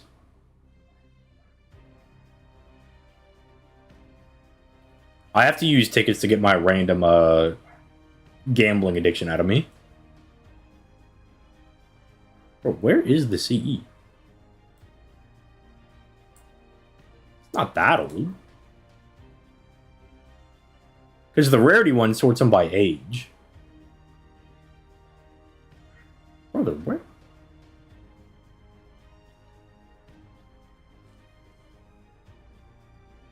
I gotta lock in and find the CE.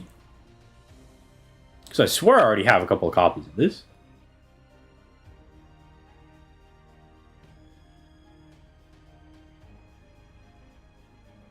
My brother in Christ. Did I not just pull this CE? Oh, it is just older. Go into the limit breaking pile. I mean, so long as they aren't debuff immune, she does some decent damage with okay survival and sustain. I was just like, I wasn't the biggest fan because like I liked her in challenge quests a lot. Let me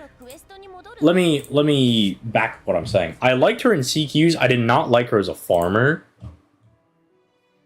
because, you know, that's before we get Summer Kama, but when we're still kind of in like, oh, everybody's kind of using Space Ishtar.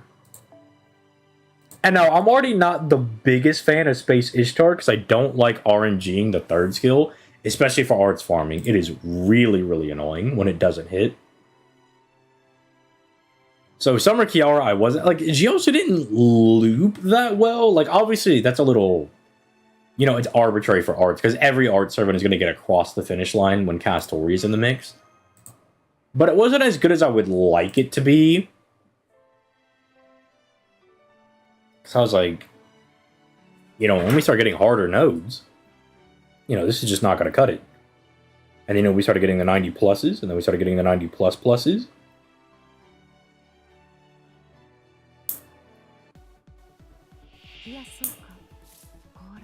But look, all they got to do is toss her a buff. Will they ever give her a buff? I mean, if you look at normal Kiara...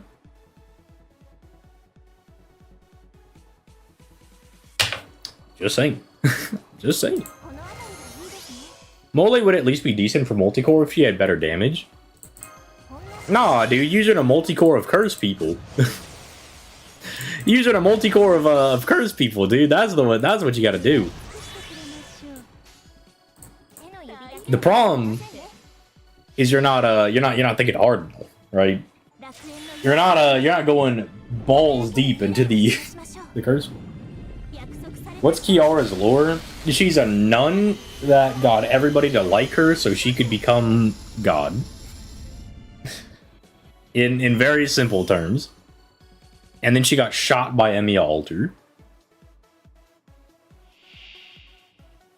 In CCC, her and Hans are gooning around. She eats BB, becomes super strong, and then Gilgamesh blows her up. Or Tamamo, or Nero, or Emiya, depending on who you use. If you use Gilgamesh, he goes full power and blows her up. If you use Nero, she dips into the Mother Harlot thing. Like the Mother Harlot aspect of her abilities. And blows her up. If you use Tamamo, she uses Amaterasu. And if you use Emiya, he becomes a true hero of justice to blow her up. And then they took that that Nero idea, they made it into Draco, and it became the most peak servant we've ever seen.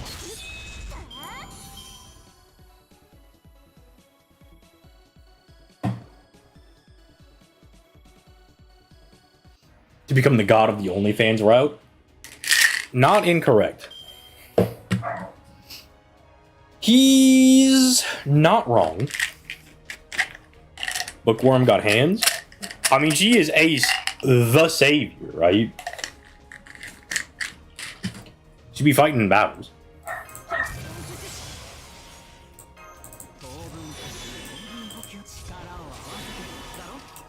She gotta have hands.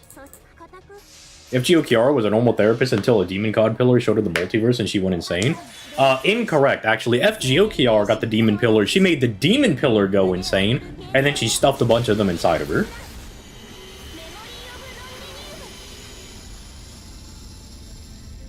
What was that about Nero? Oh, so in CCC, if you're getting their mythological mystic codes, Nero gets the Mother Harlot buff and then becomes basically like pseudo Draco. Or would that Nero thing be explained in Little Harlot? Not really. They're doing a little bit of a different thing with Draco and FGO. Instead of her using those quote-unquote beast abilities for good, she is now using them for selfish reasons. Yep, incorrect. That's literally not what happened. The Demon Pillar literally had a mental breakdown when it tried to break Kiara. Kiara broke it. Literally incorrect. They sidestepped the CCC content. Yeah, they have like a little nod to it, but yeah, I mean, it's a nice little reference because of what they did in CCC. So that's kind of cool. I like that they kind of at least give a little nod. But yeah, they're kind of doing their own thing, which is fine. I like that they can go different routes with things. They can be like, we've kind of already done the whole nice guy thing. What if we made her a bad guy? I mean, Draco in Arcade literally, like, okay. One thing you gotta understand is that the Arcade servants know about FGO. They're two different, like, timelines, right? And so Draco in FGO Arcade looks at what's going on over there, and she says, dang, this Goetia guy is a real big dumb idiot. I can do what he can do, but, like, way better. So she makes her own singularities, right? Which is why they're all, like, similar up until you get to Camelot and Babylonia, where she makes a couple changes. She makes those in, like, a mockery of what Goetia is doing, and then she pops in, starts flubing on everybody, like Merlin, like, well, I guess Proto-Merlin, right, because that's the one that they have. Proto-Merlin, Hassan, Noah, ain't doing anything. They're getting their bussies blasted. And then Proto-Merlin summons Arthur. Arthur comes in, yells Excalibur, and then blows her up. And then he says, finally, I've beaten B666. I've done my job. And then we find out that Draco is just a piece of B666. And so Arthur has to continue his journey. He has to keep looking for it. Will Arthur ever get to rest? Nope. He will never get to rest. Bro will never get to rest. He has to keep going on his journey. Arthur finish his journey. Challenge impossible. Challenge impossible for him. But we were just, yeah, we were getting cooked by Draco. And then obviously you'll find out why she's in our in FGO for, like, when the event purpose. I won't spoil the story for the event because I think the event you need to read. But that's a little bit of backstory, you know. But, like, some interesting things that are, like, as a result of Arcade and the FGO mobile game knowing about each other, like, Ozymandias from our Chaldea, the mobile game, and Lancer Artoria leave our Chaldea for a little bit to go help out FGO Arcade for their Camelot event, because male Jonks, you'll get a little bit of him in the Arcade collaboration event. That dude, yeah, that dude's a problem. Male Jonks is a problem. That dude is an issue. That guy is a problem. Arthur should have Beast Power Mod. Shaking my head. Thank you for explaining. No problem, man. It's what I do. I have a bunch of just useless Fate knowledge. I'm an Okeanos. Am I too far from the current story? You can catch up. Even if you're reading the story chapters as you go along, you'll be able to catch up. No, I didn't activate her crit damage skill. common Kobunsky ill. Just because, like, the early story is, like, really short. It only starts to get long when you start reaching... You know, let's drop the meteor on her. Let's drop the meteor on her. Why not? It's funny. But, like, all of the story chapters up till Camelot are pretty short. And then, like, Camelot's, like, pretty decently long. Babylonia is pretty long. But it's worth the read. Solomon is, like, a pretty easy read as well, because it's just fan service. It's just straight up fan service, you know? It's just, hey, look at this cool servant. Hey, remember this guy? Yeah, this guy's gonna do some stuff. And it's just servants popping in, and they say the cool lines, and they do the cool things. It's just fan service. It's just fan service. So it's a really easy read. I can't read, I play FGO. If only it was voice acted. But unfortunately, as we know from other gacha games, we're too far removed from that technology. We just don't have the technology to voice our stories in these gacha games. I mean, they're meant to be played on your phone, you know? I mean, there's a show and a movie. Yeah, I guess if you don't want to read Babylonia or Camelot, you could always watch the movies for Camelot, the show for Babylonia, and then you could watch the movie for Solomon. And then you can skip 1.5. Because 1.5 is all side story stuff. It's like, you know, it's dealing with the aftermath of part 1.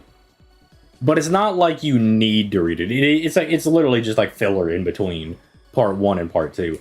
It's not bad. Well, I can't say it's not bad filler.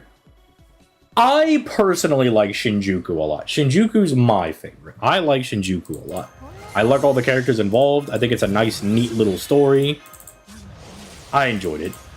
I still to this day, the only one that I have not read is Agartha because I just cannot be asked. I am just not interested in it in the slightest.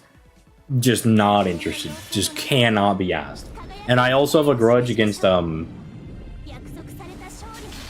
Scheherazade because in year 3 I was summoning for Scotty. I got the rainbow, got the caster, wasn't Scotty. It was Scheherazade, so I hate her because she spooked me. Thankfully, I was able to get through the Scotty meta just fine. But I wanted my own Scotty. Bro, First Order is the worst movie I've ever seen. It's not that bad. It's a little long. For it just trying to cover Fuyuki, I feel like it's a little long. I feel like it kind of drags. Shimosa is just the Dragon Ball chapter. Like nothing really happens in Shimosa. It's just a lot of Dragon Ball fights. So if you like Dragon Ball as like a story, without like if you like Dragon Ball the tournament arcs and stuff like that, you'll really like Shimosa. It's just fighting the entire time. It's just okay, Masashi fights this guy. Okay, now she gets a little bit stronger. Now she fights this guy, then she gets a little bit stronger. She fights this guy. Now she's unlocked this ability. It's just Dragon Ball. And I think it's entertaining. I don't think it's the best, but I do think it's entertaining. And then I think Salem is the most disappointing. Salem, I think, in the truest sense of the word, is incredibly mid. Like, I didn't love it. I didn't hate it. It's just kind of like stuff is happening. For a story where you could do anything with like all the like outer deities and stuff, and you start off with Yog-Sothoth, right? Like number 2 or even arguably number 1 in the Cthulhu mythos, and then like you that's what we get. We get some little pancake lady who's like, it's me, I'm gonna do the thing. And then Medea, well, let me not spoil who, but some guys just like put him in a box. They just say, yeah, how about you calm down, everybody? How about you relax? How about you chill out? Calm down. The mangas are nice. Like, I really like Rialta Stella. That one has the Naked Jolter in it, which is why it is super poggers. But,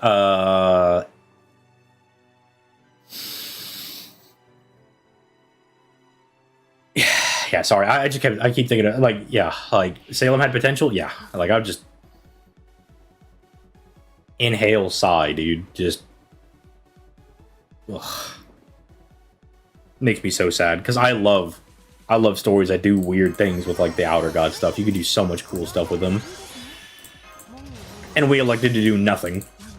You could have done anything, and you chose nothing, dude. You chose nothing. Absolutely nothing. And then all the part 2 stories are relatively long.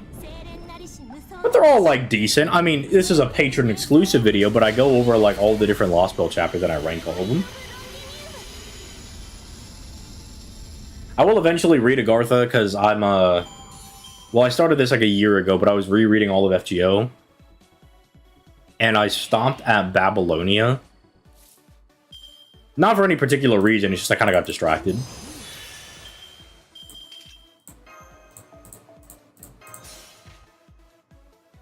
But like Lost Belt 1 I find enjoyable. I think Lost Belt 1 is a really good intro.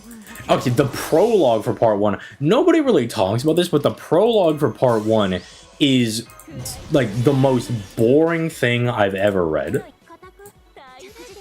The prologue for Lost Belt, it's like right before Lost Belt 1, that is like the most boring shit I've ever read in my entire life. It's long, it's needlessly wordy, nothing interesting happens. It is just so incredibly boring. Like, I'm a Fate shill, and like, even that I was like, dude, like, come on, man. Relies on shock factor with Kira and Da Vinci. Here's my thing. In rereading the Fate story, it is just reinforced that I'm not a big Da Vinci fan. I don't really care for her too much. But man, it was like, not only did we not kill Da Vinci, so there was like a real stake or anything, we brought her back and she's more annoying. I didn't think it was possible, but we made Da Vinci worse. The only good thing about Da Vinci was that she was a big mommy character. And they made her a gremlin. They did not cook. Did not cook. And it doesn't even hold it for that long. It lasts like maybe 10 minutes. And then she's back. But aside from that, Lost Belt 1 I like. I like Lost Belt 1 as a good introduction into the story. Ivan's like a really strong boss, but he definitely does feel like he could be beatable in some ways. It brings Masashi back, which is really nice. I think it makes some weaker servants look really good, like Billy and Avisabron get to really kind of shine. Because like when I was reading Lost Belt 1 and it's like, oh, we only have Avisabron, I was like, dude, we're so cooked. We're cooked. And then Avisabron was in there cooking. He was chefing up, dude. He was chefing up in there, dude. Avisabron said, let me show you why I'm the GOAT. Let me show you why they gotta put me on the GOATed tier list. And from forever from now on else, I'm just gonna say Avisabron my GOAT. Bro is out here making snow golems to beat up Atalanta Altar, dude. Is crazy work. Is absolutely insane. That is ballistic, dude. Like, I was like, oh, surely we're going to lose to Atalanta Altar. He said, nah, Snow Golem can get her ass, dude. So I like that. Lost Belt 2, it's a Sakurai story. Very Dragon Ball-esque. It feels like it really cares about, like, the power level of where the characters are at, rather than, like, telling a story. Like, the whole twist for what, like, Lost Belt 1 is, like, really interesting, right? Because it's like, why are there, like, these furry dudes running around? It's like, well, that's how they've adapted in this world, because it's, like, super cold. I'm like, okay, that's, like, neat. Lost Belt 2 is, like, why is everybody, like, really young? And it's, like, because big golems throw rocks at them. Big golems throw rocks at them. I'm like, that is really stupid. And then, I really like Scotty, but it's just kind of like, Scotty, why are you... Like, it's so weird. The highs of Lost Belt 2 are really high. Like, Napoleon, really sick. That's about it. I think Scotty's resolve at the very end, really cool. But like, unless you're really into power scaling, Lost Belt 2 is like not great, because it's just like Sigurd did this, and then now he's the strongest person we've ever seen, and then this person did this, and then Brynhildr did this, and it's like the craziest thing we've ever seen. And then like I mean, it's literally a power scaler's fantasy, right? Because like Surtur comes out and says like, "Ah, yes, Goetia's plan. I'm stronger than that by just doing a simple swing," and it's like, okay, dude. Okay, dude. All right. Well, and so like if you're super into power scaling, it's like, what? That's crazy. But if you're there for the story, it's like, okay, like I was gonna die either way. You could be 10 times stronger than Goetia. I'm still dying. Like, I'm still gonna get blown up. What do you want me to do about it? I enjoyed what little we got of Lost Belt 3. I'm really sad that Lost Belt 3 is very, very short. Because, one, it's an Urabuchi story, and I really enjoyed Fate Zero. I actually want to go check out Saya no Uta, because that's another Urabuchi series that deals with like weird outer god stuff. The premise I think is really neat. It's like the guy sees everybody as like these weird fucked up creatures, but they're actually like normal. And then, you know, I'm like, I have enough faith for Urabuchi to cook. But I feel like he got cut short on Lost Belt 3. Because we know that Urabuchi wanted to do like Chinese characters and like Shens for a long time. He wanted to put them in Fate Zero, but Nasu told him no. He's like, we don't want to go that crazy. Like, I want things to kind of start off normal. So it's like, okay, well, let's use people like Lancelot and like King Arthur. You know, like Giles. Let's use like Alexander the Great. Let's use like more normal scope people. Instead of like Chinese super god magician people. Like, we can't have Tai Gong showing up in Fate Zero. And I agree with Nasu. I think that'd be a little crazy. I think Tai Gong would be a little too swole for there to really be stakes. Which is why, like, Lost World 3 is really weird. Because, like, Chi Shi Huang is, like, obviously, like, really impressive and all. But it's, like, they're all, like, really subtly impressive things. And they're, like, off-statement things. And I just wish he had more time to cook. I mean, you can tell that Urabuchi wanted to do more because of the Mount Lee thing. Where he said, we have every single warrior from, like, Chinese history in Mount Lee, and it functions as our own counterforce. Like, even just moving aside from, like, Lu Bu, like, some of the obvious guys, there are so many cracked people we could pull from. Like, we could pull Ho Yi out of there. I'm pretty sure Ho Yi is Chinese. We could pull Ho Yi out. We've got, like, Liu Bei in there, like, Shang Yu's rival. Bro, there are... Bro, we could pull out Jackie Chan if we wanted to, alright? Like, like, dude, that's crazy. And the people we got was one character who's not even summonable. And then we have, what's her name, right? The person that, like, literally, we could just start calling her Nameless. Because everybody forgets her name.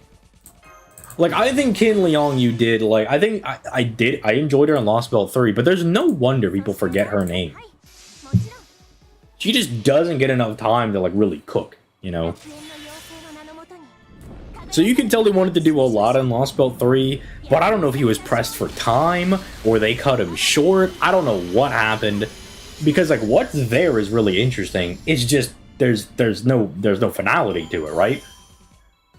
It's like they came out, they gave us a burger, right? Like, the cheese is melted perfectly, the sauce is on there, the buns are toasted and buttered, the buns are fluffy and everything, but there's no burger patty, there's no beef.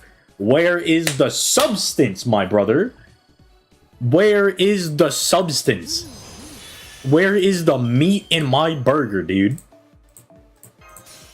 And it sucks because you tantalized me with beef-flavored fries, dude. Like, the fries came out, they're getting me ready for the burger. But where is the patty? You can't have a Krabby Patty with no beef in it, dude. It's already a long ass game, to be fair. My brother in Christ, do you think they care about them being long? Have you seen Lost Belt 6? Like, they clearly don't care about these things being long. They do not care if it's too long. They will tell you to cry about it and read it anyway. And you know what? You probably will cry about it and read it anyway. Lost Belt 4. I think a Lost Belt 4 exists. Like, it happened. I read it. You know, it's an FGO story. There's a beginning, there's a middle, and an end. There's some highlight moments. I think Janako is pretty... I think she's pretty dope for what she did. I think Ashwataman is a Giga Chad. Asclepius is pretty cool.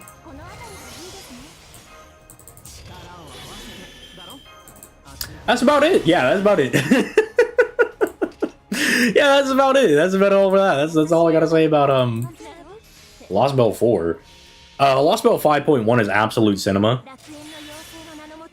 They got Higashide in there, and Higashide said, "Alright, let me cook." And they let him cook. I think Lost Belt 5.1 is only rivaled by Lost Belt 6. And I think I only like Lost Belt 6 a little bit more because I like saber faces, and there's no saber faces in 5.1.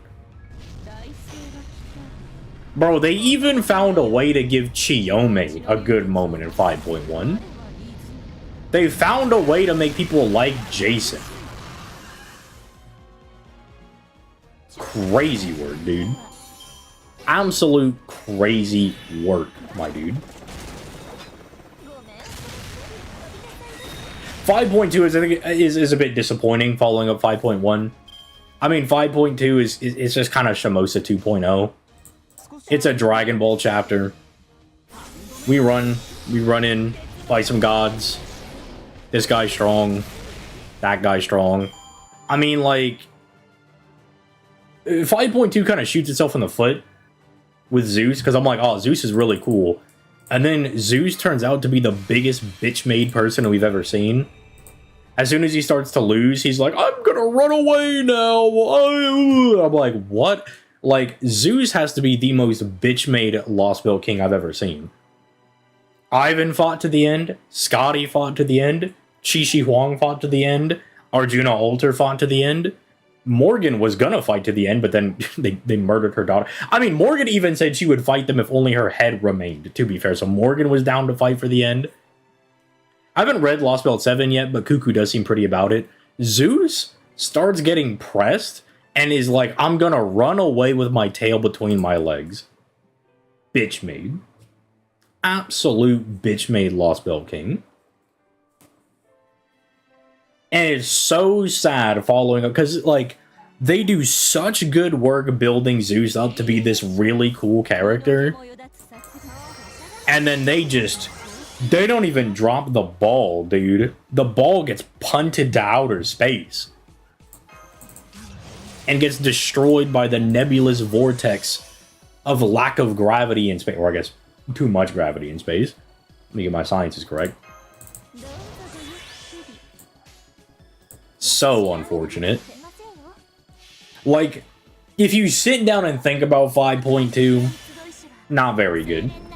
Like, if you think about it, like, because when you think about 5.2, you think about, like, Masashi being cool. You think about, like, the NPC characters we have that are pretty cool. You think about Wotamine being pretty dope, right? You think about that stuff. You think about, like, the Ritsuka scene with, like, Aphrodite and, like, Dante's coming in. You think about that stuff. But then it, like... You think about, like, how mid Dioscuri is. I mean, my favorite thing with Dioscuri is getting told off by the actual pair of kids. Where, like, dude, my favorite line is, I'm forgetting her name, but the NPC girl looks at Pollux and says, you are incapable of independent thought. It's my brother this, my brother that.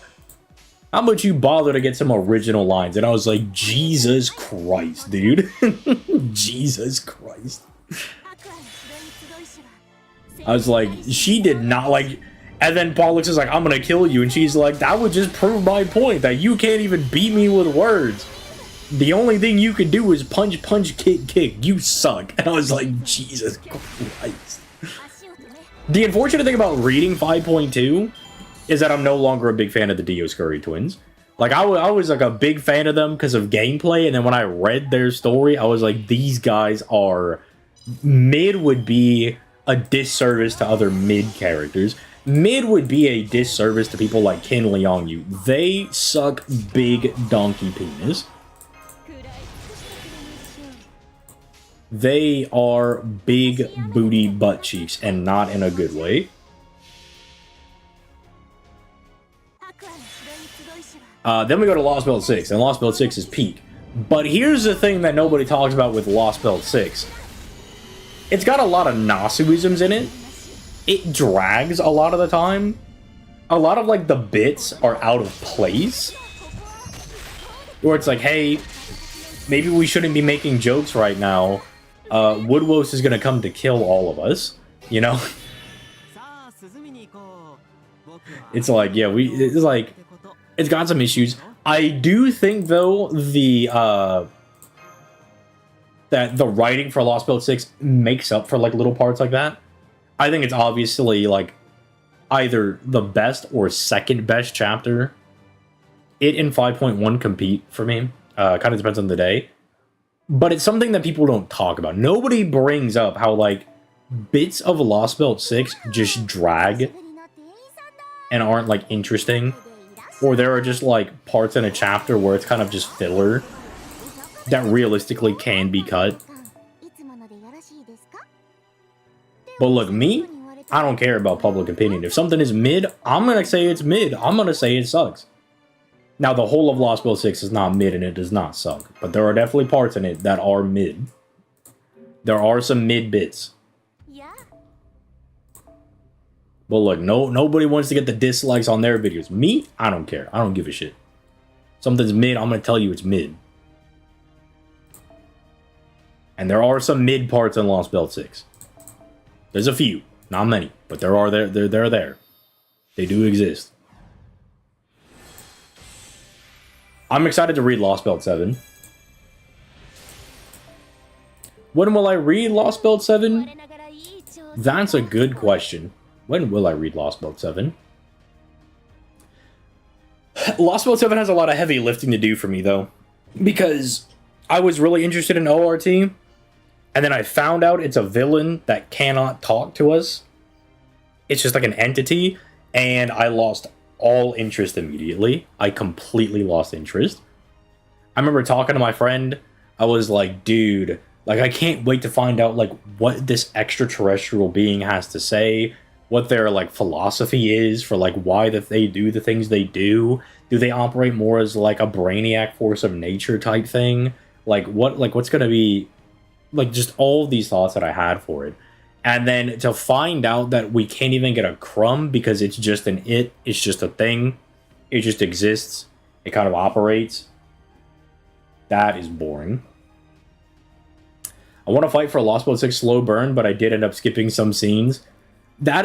I'm not gonna lie, there were some times that I wanted to skip the scenes. I didn't, because I have to know all the lore. I have to know all the scenes.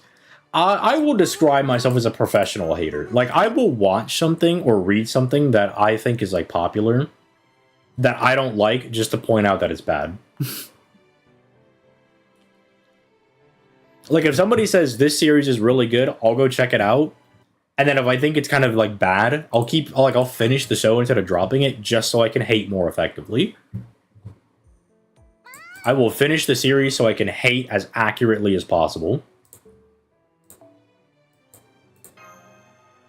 7 actually did make me think and accept the world we live in a bit better. Look, the Fate world is terrible. You can't exist in some place that has, like, actual Illuminati shadow wizard money gang running around. And then just random events where everybody just dies. Like, imagine you're just walking around one day and then Glacier does his plan, boom, you're dead. You're gone. Now you gotta trust this, like, random... How old is Ritsuka? Like, 17? 18? I mean, we should be old enough to drink, but we still have interludes where we're like, I can't drink. And I'm like, come on, dude. We gotta be, like, 25 at this point. And then that random bozo, he's able to do it. He pulls it off, and then you just die instantaneously again. You just die again. Because some dude wanted to plant some trees. Because Mr. Beast wanted to come along, plant his trees, and it went horrifically wrong. Is it okay to ask an NAFGO event question in here? It is perfectly okay to ask about NAFGO questions in here. I saw somebody ask something about Arknights. What character will you get next in Arknights? I'll get Lapland Alter. The only hype character I know that I want next is Lapland Alter. Let me check. Upcoming Arknights. Who is talking to me? Oh, it's the questions.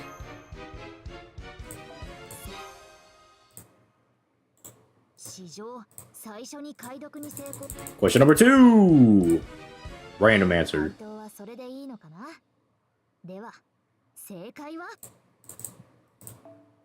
Ooh. I actually want to do this on NA. I want to see how many of these I get right. I have to go through all the Valentines and stuff. Hello, Chungler. No Valentines for me. Wrong questions. Whoops. Well, we did have the Cold War. Yeah, but everybody didn't die from that. It's like, well, we had the Cold War. I'm like, yeah, but we all made it out. There's 2 extinction events that already happened. And there's gonna be a 3rd one because Sakurai's taking over. And Sakurai loves her big extinction events. We got all I care for. But it would have been a lot easier for you to get them if you actually played the game. I'm just saying. Jessica Alter, don't care. What is this? Terran Food. Terran. I don't know who these guys are. Ooh. Ines is coming back around. That means I can buy her with the yellow tickets because I have like 330 of them. Siege Altar into Lapland Altar? Oh, that's rough. I really want Siege Altar. I want Lapland Altar a little bit more, though.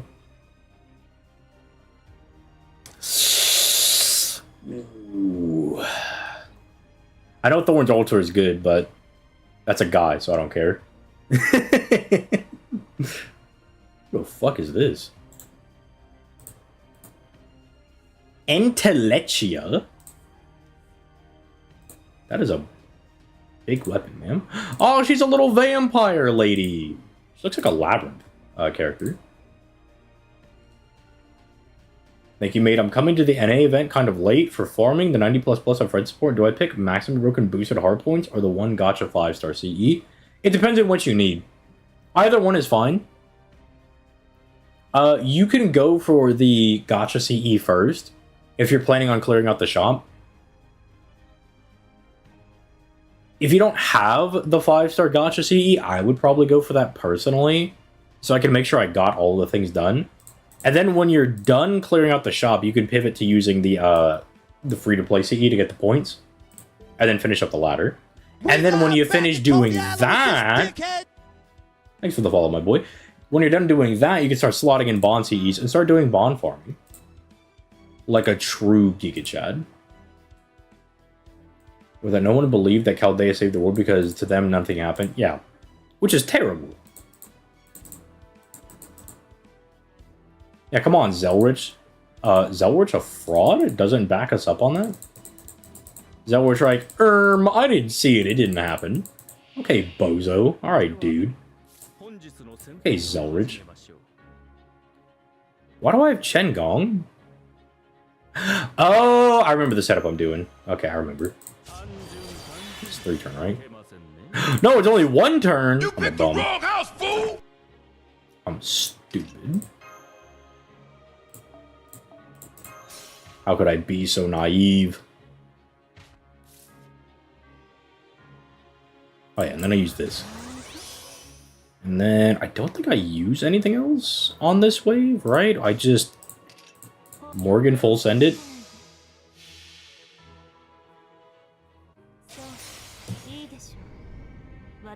Y2K just didn't happen, but actually a lot of people worked hard to address the problem. Look at this guy dropping his conspiracy theories in the chat. Mods crushes balls. Okay, Morgan, that was a little close, dude. But you know what it is? She doesn't have the extra attack buff. I think that's what it is. I think we need to buff the extra attack.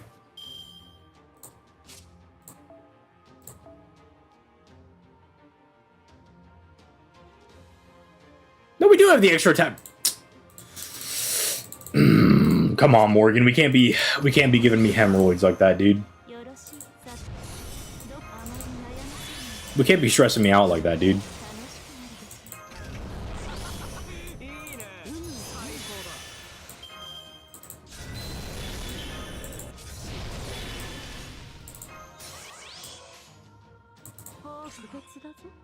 Quick card. The Morgan quick crit is real? What the scowl?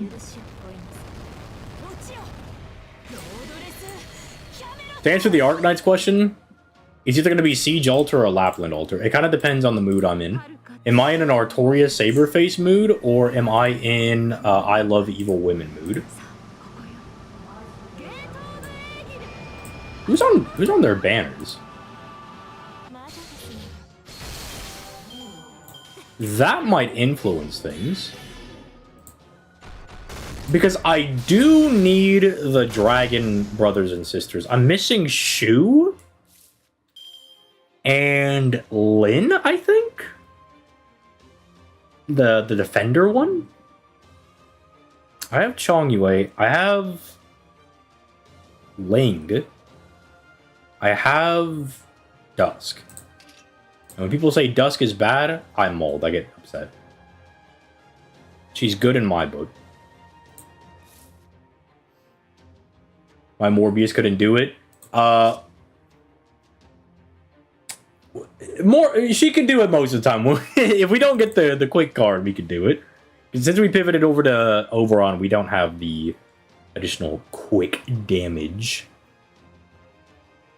Ooh, I am working on the face cards. I need QP. I need to finish up my Morgan, dude. Surely there's better things I can give my Morgan. This is just all crit damage.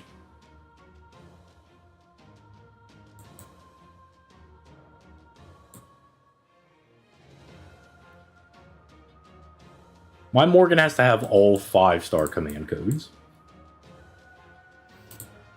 Also, my brothers, I can feel it. I gotta take a shit. Which means this is where we end the stream. We made it 2 hours and 20 minutes before the burger I ate for lunch came back with a fiery vengeance. So you'll just have to wonder in fear and terror if I was able to finish this node. Was I able to finish it? Did all of my servants die to the statue of me next? Who knows? But with that being said, video will be up tomorrow, probably covering the advanced quests. And then Tuesdays and Thursdays I don't usually stream, but if I do decide to stream tomorrow, it'll be over on the Twitch.